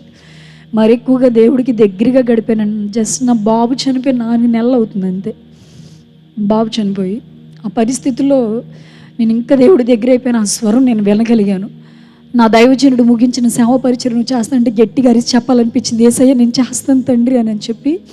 కానీ అక్కడ అరిసే అంత అవకాశం నాకు లేదు. అప్పుడు వెస్లంతో చెప్పాను, అన్న ఒక్కసారి మైక్ ఇవ్వండి అన్న ప్లీజ్, నేను ఒక్కసారి మాట్లాడుతానంటే, చనిపోయిన బాడీ దగ్గర ఇక్కడేం మాట్లాడుతూ సుమా అంటే, లేదన్న ఒక్కసారి నేను మాట్లాడుతానన్న, నాకు ఇవ్వండి అన్న అని చెప్పి నేను మైక్ తీసుకున్నానండి. తీసుకున్న తర్వాత ఇప్పటికీ నేను చెప్పగలను, నేను కాదండి అది మాట్లాడింది, దేవుడే ఒక వ్యక్తిలో తన ఆత్మను పెట్టి మాట్లాడించకపోతే ఎవరు అది చెప్పలేరేమో అని అనుకుంటా. నేను కూడా ఇప్పటికి కూడా ఒకటే చెప్పాను, అక్కడ ఉన్న వాళ్ళందరికీ వందనాలు చెప్పి, నా దైవజనుడు సునీల్ గారు ముగించిన సేవా పరిచర్య నేను తీసుకోవాలనుకుంటున్నానండి. అయితే ఆయన ఎక్కడైతే చనిపోయారో, ఆయన ఎక్కడ సమాధి కార్యక్రమం చేయబడుతుందో, దేవుని చిత్తం అయితే, ప్రభుకి ఇష్టమైతే, నేను ప్రభు దగ్గరికి వెళ్ళే వరకు లేదా ప్రభు నా దగ్గరికి వచ్చే వరకు ఇదే ఏరియాలో ఉండి సేవ చేస్తానండి. వివాహం చేసుకోకుండా ఇక్కడే ఉండిపోతాను, నీళ్ళతోనే ఉండిపోతాను, ప్లీజ్ నా కోసం ప్రేయర్ చేయండి అని చెప్పి వాళ్ళందరి దగ్గర నేను చెప్పినప్పుడు వాళ్ళందరూ అట్లా ఉండిపోయారండి. అది అయిపోయిన తర్వాత అందరూ ఎటోళ్ళు అటు వెళ్ళిపోయారు. కనీసం ఒక్కలంటే ఎవరు నా దగ్గర లేరండి ఆ సమయంలో. ఇప్పటికీ నాకు అనిపిస్తుంటుంది, ఎవరైనా ఇంట్లో మరణం వస్తే వాళ్ళు ఎప్పుడు వదిలేసి వెళ్ళకూడదు, వాళ్ళు పడే బాధ చాలా కష్టంగా ఉంటుందని. ఆ సందర్భంలో నన్ను అందరూ వదిలేసి వెళ్ళిపోయారు. నా అత్తయ్య, మావయ్య, మేనత్తలు, మేనమావులు అందరూ వెళ్ళిపోయారండి. మా అమ్మ, మా అన్నయ్య, మా వదిన, మా చెల్లి వీళ్ళు మాత్రమే నా దగ్గర ఉన్నారు. అయితే మా అమ్మ అయితే స్లోలో లేరండి. స్నానం చేసి వచ్చాను, మా అన్నయ్య అలా ఉన్నారు. ఒక్కసారిగా నాకు సేవ ఎలా చేయాలో అర్థం కావట్లేదు. ఒక్కసారిగా అన్నయ్యని, నాకు ఇంకా ఉన్న ఆధారం ఎవరైనా ఉన్నారంటే మా అన్నయ్య అండి. ఒకసారిగా అన్నయ్య చేయి పట్టుకుని ఇట్లా అడిగాను, అన్నయ్య ప్లీజ్ అన్న, నన్ను వదిలేసి ఎక్కడికి వెళ్ళకండి అన్న, నేను ఇక్కడి నుంచి రాలేనన్నా, నాతో ఉండండి అన్న ఇక్కడ. అయితే ఎక్కడికన్నా వెళ్ళాలంటే నన్ను తీసుకెళ్ళే వాళ్ళు ఎవరు ఉండరన్న, మీరు నా కోసం ఉండండి అన్న, ప్లీజ్ కొన్ని నెలలు నాకు సాయం చేయండి అన్న, తర్వాత మీరు తిరిగి వెళ్ళిపోదురు కోవూరు అని చెప్పి నేను అడిగినప్పుడు వెంటనే మా అన్నయ్య, మా అన్నయ్య వాళ్ళు వదిన నా ఇద్దరు నా చేయి పట్టుకొని, మేము ఎక్కడికి వెళ్ళమమ్మా, బాగున్నప్పుడు నాని నువ్వే ఇంట్లో సేవ చేయాలి, నువ్వు ఇంటికి జ్యేష్ఠుడివి అని చెప్పి అన్నారు. మేము ఎక్కడికి వెళ్ళనని చెప్పి అనేసి వాళ్ళు అక్కడే ఉండిపోయారండి నాతో. కొవ్వూరులో అమ్మోళ్ళకి తెలుసు, అన్నీ వదిలేసాం. అన్న షాపు మొత్తం అవన్నీ కూడా స్థలం ఇప్పటికీ ఉంది అక్కడ. అన్నీ వదిలేసి మా అన్న, మా వదిన, మా అమ్మ, చెల్లి ఏజెన్సీలో నేను ఉండడమే కష్టమంటే ఆ ఏజెన్సీలోకి వాళ్ళందరూ వచ్చేసారండి అక్కడికి నాతో పాటు కలిసి వచ్చేసి సేవ పరిచర్య కొనసాగిస్తున్నాం. 6 చోట్ల సేవ పరిచర్య. అక్టోబర్లో సునీల్ గారు పెట్టవలసిన మీటింగ్స్ నేను పెట్టేశాను. 2వ రోజు నన్ను దైవ జనరల్గా నన్ను అభిషేకించారండి. యోహాన్ నాన్నగారు, జాన్ వేస్లో ఉన్న వాళ్ళ నాన్నగారు. అప్పుడే యెరూషలేం వెళ్ళి వచ్చిన ఒలివ్ ఆయిల్ నేను తీసుకొచ్చాను. ఆ నాన్నగారు నాకు ఇచ్చారు. అది తీసుకున్న తర్వాత దాంతో నన్ను అభిషేకించారు. ఈవిడ అనేక మందికి దైవ జనరాలు, ఈవిడ ద్వారా గొప్ప పరిచర్య జరగబోతుంది అని చెప్పి నాన్న కొన్ని మాటలు అనేవి ఆయన పలికారండి. ఇప్పటికీ అవి నెరవేరుతూనే ఉన్నాయి. అట్లా జరిగిన తర్వాత దేవుని కృప, ఆ లాస్ట్ రోజు 3వ రోజు దేవుడు మా పట్ల చేసిన అద్భుతం, సునీల్ గారి యొక్క ఒక్క మరణం 31 మంది యవనస్తుల్ని ప్రభు యొక్క రక్షణలోకి తీసుకొచ్చిందండి. దేవునికి మాత్రమే మహిమ కలుగును గాక. నేను ఎంత అంటే, దేవుడు అంటాడు కదా తెస్సలోనికి రాసిన పత్రికలో, నిరీక్షణ లేని ఇతరుల వలె మీరు దుఃఖపడొద్దు అని. ఇప్పటికీ నేను ఒకవేళ నా కళ్ళెంట నీళ్ళు వస్తున్నాయి అని అంటే దేవుడు నా పట్ల చేసిన అద్భుతం గుర్తొచ్చే తప్ప కానీ సునీల్ గారు గుర్తొచ్చే అయితే కాదండి. ఇప్పటికీ కూడా నేను చెప్పగలను, నా ప్రతి సాక్ష్యంలో కూడా, ప్రతి లైవ్ నేను ఇస్తున్నప్పుడు కూడా ఆ కన్నీరు కేవలం నా దేవునికే చెల్లాలి. నా కన్నీరు, నా ప్రతి బాష్ప బిందు నా దేవునికి వెళ్ళాలి. అలాంటి పరిస్థితుల్లో 31 యవనస్తులు దేవుడు ఇప్పటికీ అనేక మందిని రక్షిస్తున్నారు. అనుకోకుండా సేవలోకి వెళ్ళిన తర్వాత నేను అనుకోకుండా 7వ చోట సేవ పరిచర్య కొనసాగించానండి. 7 చోట్ల సేవ పరిచర్యను కొనసాగిస్తున్నాను. అట్లా జరుగుతుండగా చెల్లికి మంచి సంబంధం వచ్చింది. దైవజనుడు జాన్ వెస్లీ గారు, కైక్లూరు, తను సాఫ్ట్వేర్ ఇంజనీరింగ్గా ఉంటూ దేవుని పిలుపు మేరకు సేవలోకి వచ్చేసారు. ఆ సేవలో చాలా మంచి ఉన్నతమైన వ్యక్తి, సేమ్ సునీల్ గారి యొక్క ఆలోచనలు, లక్షణాలు కలిగిన వ్యక్తిని మా దేవుడు మా కుటుంబానికి ఇచ్చారు. చెల్లి వివాహం గొప్ప దైవజనుడితో పెళ్ళి అయిపోయింది. అయిన తర్వాత అన్నని, వదిని కూడా దేవుడు కృపను బట్టి మొన్నే దైవజనులుగా మీరు కొంతమంది వచ్చారు, వాళ్ళిద్దరిని కూడా దైవజనులుగా అభిషేకించారు. నా తల్లి చేసిన ప్రార్థన మమ్మల్ని అలా ఆ విధంగా తీసుకెళ్ళింది. ఇప్పుడు నేను దేవుని కృపను బట్టి ఇంకో చోట మా ఊరు పక్కన 2 కిలోమీటర్లు ఉంటుంది, 2-3 కిలోమీటర్లో నూగంటి పాలెం అని చెప్పి అక్కడ ఒక సేవా పరిచర్య మళ్ళీ నేను కొనసాగించాను. ఇప్పుడు 8 చోట్ల సేవా పరిచర్య నేను జరిగిస్తున్నానండి. ఆదివారం 5 ఆరాధనలు చూసుకోవాలి. తెల్లవారుజాము 4 గంటలకి ఆరాధనలు స్టార్ట్ అయిపోతాయి. ఈ 4 ఆరాధనలు అయిన తర్వాత 70 కిలోమీటర్లు అప్ అండ్ డౌన్ 120 కిలోమీటర్లు నేను ప్రయాణం చేయాలి.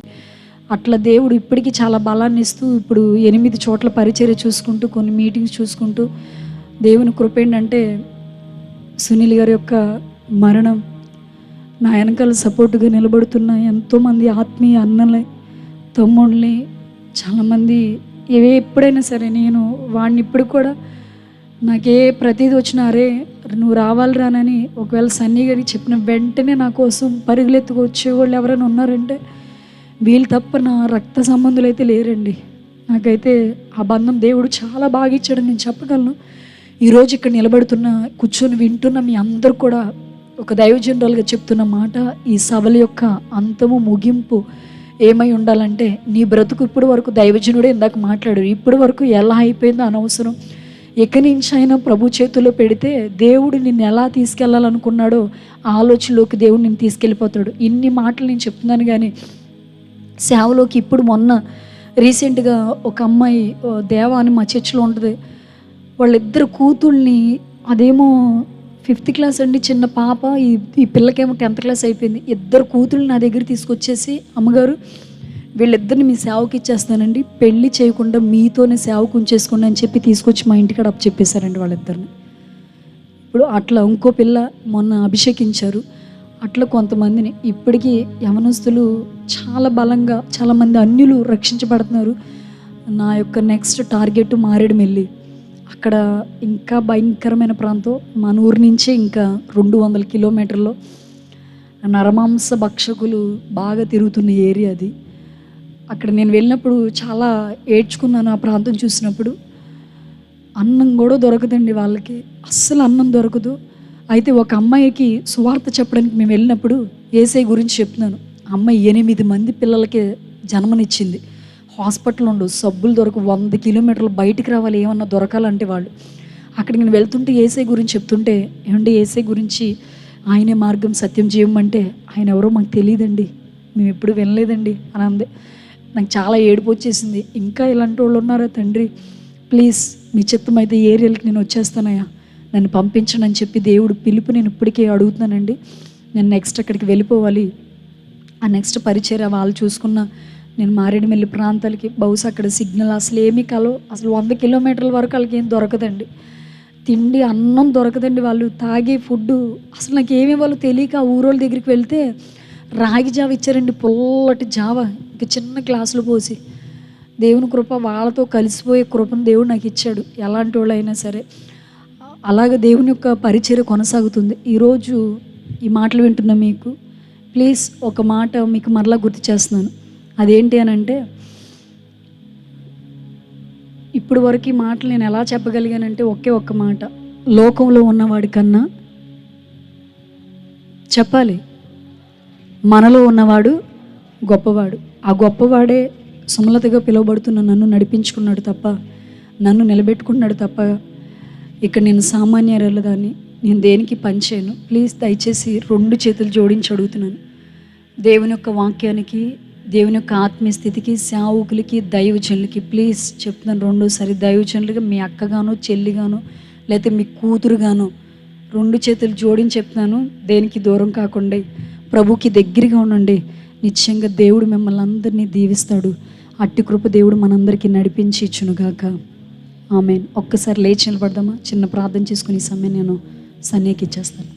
చిన్న ప్రార్థన. ఇప్పటి వరకు చాలా బలమైన విషయాలు మీరు విన్నారు కదా, ఇప్పటి వరకు బలమైన వాక్యాన్ని విన్నారు. ఒక్క ప్రార్థన, అటు ఇటు తిరగొద్దు, దయచేసి 2 చేతులు జోడించి చిన్న ప్రార్థన చేయండి. హృదయంలో చిన్న ప్రార్థన. మీరు ఇంకా అసలు అటు ఇటు సర్దుకోవడాలి, ఈ పక్కన పెట్టేసి ఈ పాటికే మీరు ప్రార్థన చేసుకోవాలి. ఈ సభల యొక్క అంతం ఏంటో తెలుసా? ఈ సభల యొక్క ముగింపు ఏంటో తెలుసా? రక్షణ సువార్త సభలు. అనేక మందిని నువ్వు రక్షణలోకి తీసుకురావాలని అంటే నువ్వెంత ప్రార్థన చేయాలో తెలుసా? ఎంతో ఖర్చుతో ఇంత బహిరంగ సభను. ఒకప్పుడు మీ దైవజనుల పరిస్థితి వేరు. అంచెలంచెలుగా దేవుడి మీటింగ్స్ని ఈ సభల్ని సంఘాల్ని తీసుకెళ్తున్నాడు కదా, అక్కడ మీకు అర్థమవుతుందా దేవుడు చేస్తున్న మీ పట్ల అద్భుతాలు? ప్రార్థన చేస్తున్నారా? 2 చేతులు జోడించి ఒక్కసారి, యేసయ్యా మా పరిస్థితుల నుంచి మమ్మల్ని వెడబాపు వారు ఎవరూ లేరు కదా నాయన, దయచేసి మీరు మాకు తోడున్న దేవుడు. అమ్మా, నీ ఇంట్లో పరిస్థితులు ఏంటో నీకు బాగా తెలుసు. నువ్వెంత నలిగిపోతున్నావో, ఎలాంటి పరిస్థితులు ఉన్నావో, ఎటువంటి స్థితిగతుల్లో నువ్వు వెళుతున్నావో అన్న, ఎలాంటి కష్టాల్లో మీరు ఉన్నారో, ఎలాంటి బ్రతుకులు మనం జీవిస్తున్నామో మనల్ని చూస్తున్న దేవుని పాదాలు పట్టుకుని అడుగుదాం. ఒక్కసారి స్వరాలు ఎత్తి ప్రార్థన చేస్తారా? ఇంత మౌనంగా మాత్రం దయచేసి ప్రార్థన చేయొద్దు. దయచేసి చిన్న ప్రార్థన చేద్దామండి. ప్రార్థన. యేసయ్య కార్యం చేయండి మా పట్ల నాయన. ఈ సభల యొక్క ముగింపు వృధా అయిపోకూడదు నాయన. అనేక మంది రక్షించబడాలి నాయన, వెలుగులోకి రావాలి తండ్రి అని చిన్న ప్రార్థన చేద్దాం. చిన్న ప్రార్థన చేద్దామా దేవుని పాదాలు పట్టుకొని. యేసయ్య మీకు స్తోత్రాలు, పరిశుద్ధుడా నీకు వందనాలు తండ్రి. మమ్మల్ని దాటిపోవద్దు యేసయ్య. ఒక విషయాన్ని, సందర్భాన్ని మీకు గుర్తు చేయనా? ఒక గుడ్డివాడు గుడ్డి భర్తలోమయ్యండి, కళ్ళు కనపడక ఎక్కడో ఒక మూల కూర్చుంటే యేసు ఆ ప్రాంతాల గుండే వెళుతున్నాడు. ఒక్క కేక వేశాడు, దావీదు కుమారుడా నన్ను దాటిపోవద్దు, యేసు నన్ను విడిచిపెట్టొద్దని చెప్పి ఒక్క స్వరాన్ని పలికినప్పుడు అంతమంది వేల సమూహంలో దేవుడు ఆ స్వరాన్ని విన్నాడు. వెంటనే వెనక్కి తిరిగి వచ్చాడు. ఇప్పుడు నువ్వు పిలిచినట్లయితే దేవుడు నీ స్వరాన్ని వింటాడు. నిన్ను వదిలేసి వెళ్ళడు. నిశ్చయంగా నీతోనే ఉన్నాడు నీ దేవుడు. నువ్వు అడుగుతున్న ప్రతి దానికి సమాధానం చెప్పడానికి నజరేయుడైన యేసుక్రీస్తు రెడీగా ఉన్నాడు. అడుగుతున్నావా? ప్రార్థన చేసి, యేసయ్య నాకు తోడుగా ఉండండి, నా ప్రతి పరిస్థితిలో తండ్రి నాకు వెన్నంటుండి మీరే నడిపించండి అని చెప్పి దేవుని పాదాలు పట్టుకొని అడుగుదాం. దేవు యేసయ్య మీకు స్తోత్రాలు, స్తోత్రం. పరిశుద్ధుడా నీకు వందనాలు, వందనాలు. ఘోర పాపినైనా నేను దూరంగా పారిపోగా, ఘోర పాపినైనా నేను దూరంగా పారిపోగా, నీ ప్రేమతో నన్ను క్షమించి నన్ను హత్తుకున్నావయ్యా. చెబుదాం. నీ ప్రేమతో నన్ను క్షమించి నన్ను హత్తుకున్నావయ్యా. ఎంత మంచి దేవుడవేసయ్యా, నీవెంత మంచి దేవుడవేసయ్యా. నా చింతలన్నీ తీరేనయ్యా నేను చేరగా. ఎంత మంచి దేవుడవేసయ్యా. చెబుదాం ఆ స్వరాలు ఎత్తి. చింతలన్నీ తీరేనయ్యా నేను చేరగా. ఎంత మంచి దేవుడవేసయ్యా. నాకున్న వారందరూ పోయినా, నాకున్న వారందరూ నన్ను విడిచిపోయినను,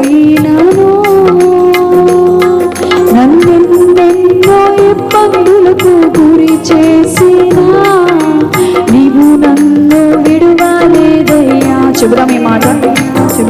నన్నెన్నెన్నో ఇబ్బందులకు గురి చేసినా నీవు నన్ను విడువలేదయ్యా. యేసయ్యా, యేసయ్యా, యేసయ్యా, యేసయ్యా. పిలుతారా? యేసయ్యా, యేసయ్యా, యేసయ్యా, యేసయ్యా. సంపూర్ణమైన నీ చిత్తమే, అనుకూలమైన సంకల్పమే జరిగించుచున్నావు విడువగా. నా ధైర్యము నీవేగా.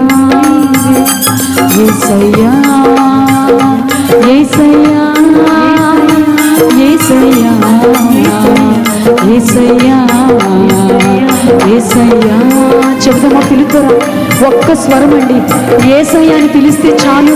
ఆయన ఎంత నమ్మదగిన దేవుడు అంటే, పాపినైన నన్ను కరుణించి క్షమించు నా తండ్రి, నా ఏలిన వాడ నన్ను విడిచిపెట్టద్దు అని ఈ వాడపల్లి ప్రాంతంలో ఏ మనిషిని విడిచిపెట్టద్దు నాయనా అని ఈ రక్షణ యొక్క సభలు నాయన అయా ఇదిగో తండ్రి ఎన్ని వేల రూపాయలు వేసి పెట్టి ఖర్చు పెట్టామో కాదు కానీ దేవా ఒక్క పాపిని మీరు రక్షించమని అడుగుతున్నారు తండ్రి. అనేక మందికి మారు మనసు ఇవ్వండి యేసునామములో, మారు మనసునివ్వండి యేసునామములో తండ్రి. ఆ కృపనివ్వండి యేసయ్య, ఆత్మనివ్వండి యేసయ్య. ఎవరిని దాటిపోవద్దు నాయన, ఎవరిని విడిచిపెట్టద్దు నాయన. ఆత్మ చేత మీరు నడిపించము, ఆ కృప చేత మాత్రమే మీరు నడిపించము అయ్యా. మమ్మల్ని అందరినీ పూర్తిగా మీ చేతులకు అప్పచెప్పుకుంటూ దేవాన్ని చెప్పడానికి మాత్రమే అప్పచెప్పుకుంటూ మరి నాన్నగారిని అమ్మని సన్ని కెంపు కన్నా తండ్రి మరి సంఘస్థులు అన్న వాళ్ళందరూ కలిసి నాయన కార్యక్రమాలు జరిగిస్తున్నారు. ఈ సభల యొక్క అంతము ముగింపు మరింకెక్కువగా ఉండడానికి సహాయం దయచేయండి. 3 రోజులు ఇంకా బలంగా మీరు జరిగించబోతున్నందుకు స్తోత్రాలు చెల్లిస్తున్నాం. ఏ ఒక్క వాతావరణానికి ఇక్కడ అధికారం లేదు నాయన, మీరే ఇక్కడ అధికారిగా ఉన్నారు దేవా. ఇక్కడ ప్రభునందు ప్రయాస వ్యర్థము కాదు. ఇక్కడున్న ప్రతి బిడ్డని జ్ఞాపకం చేసుకోండి. ఎవరు ఏ పరిస్థితుల్లో, ఏ బాధల్లో, ఒడిదుడుకుల్లో, ఒత్తిడిలో అయా దిక్కులేని తోచని పరిస్థితిలో ఉన్నారో వాళ్ళందరినీ మీ చేతులకు అప్పచెప్పుకుంటూ మీ ఇష్టమే మీ చిత్తమే అందరి పట్ల జరిగించి కృపచేత మాత్రమే నింపి నడిపించండి. సమస్త ఘనత మహిమ ప్రభులు మీ చేతులకు ఆరోపించుకుంటూ యేసు పరిశుద్ధమైన శక్తి కలిగిన నామంలో ప్రార్థించిన స్తుతించిన మనల్ని పొంది ఉన్నాము తండ్రి, ఆమేన్. ఇప్పటివరకు ఈ అవకాశం ఇచ్చిన దైవజనులకి మరొకసారి, ఇప్పటివరకు చాలా టైం అయిపోయింది, ఓపికతో విన్న మీ అందరికీ మరొకసారి ప్రత్యేకమైన హృదయపూర్వక వందనాలు. నిశ్చయంగా దేవుడు మిమ్మల్ని మీ కుటుంబాన్ని దీవించి ఆస్వాదించును గాక.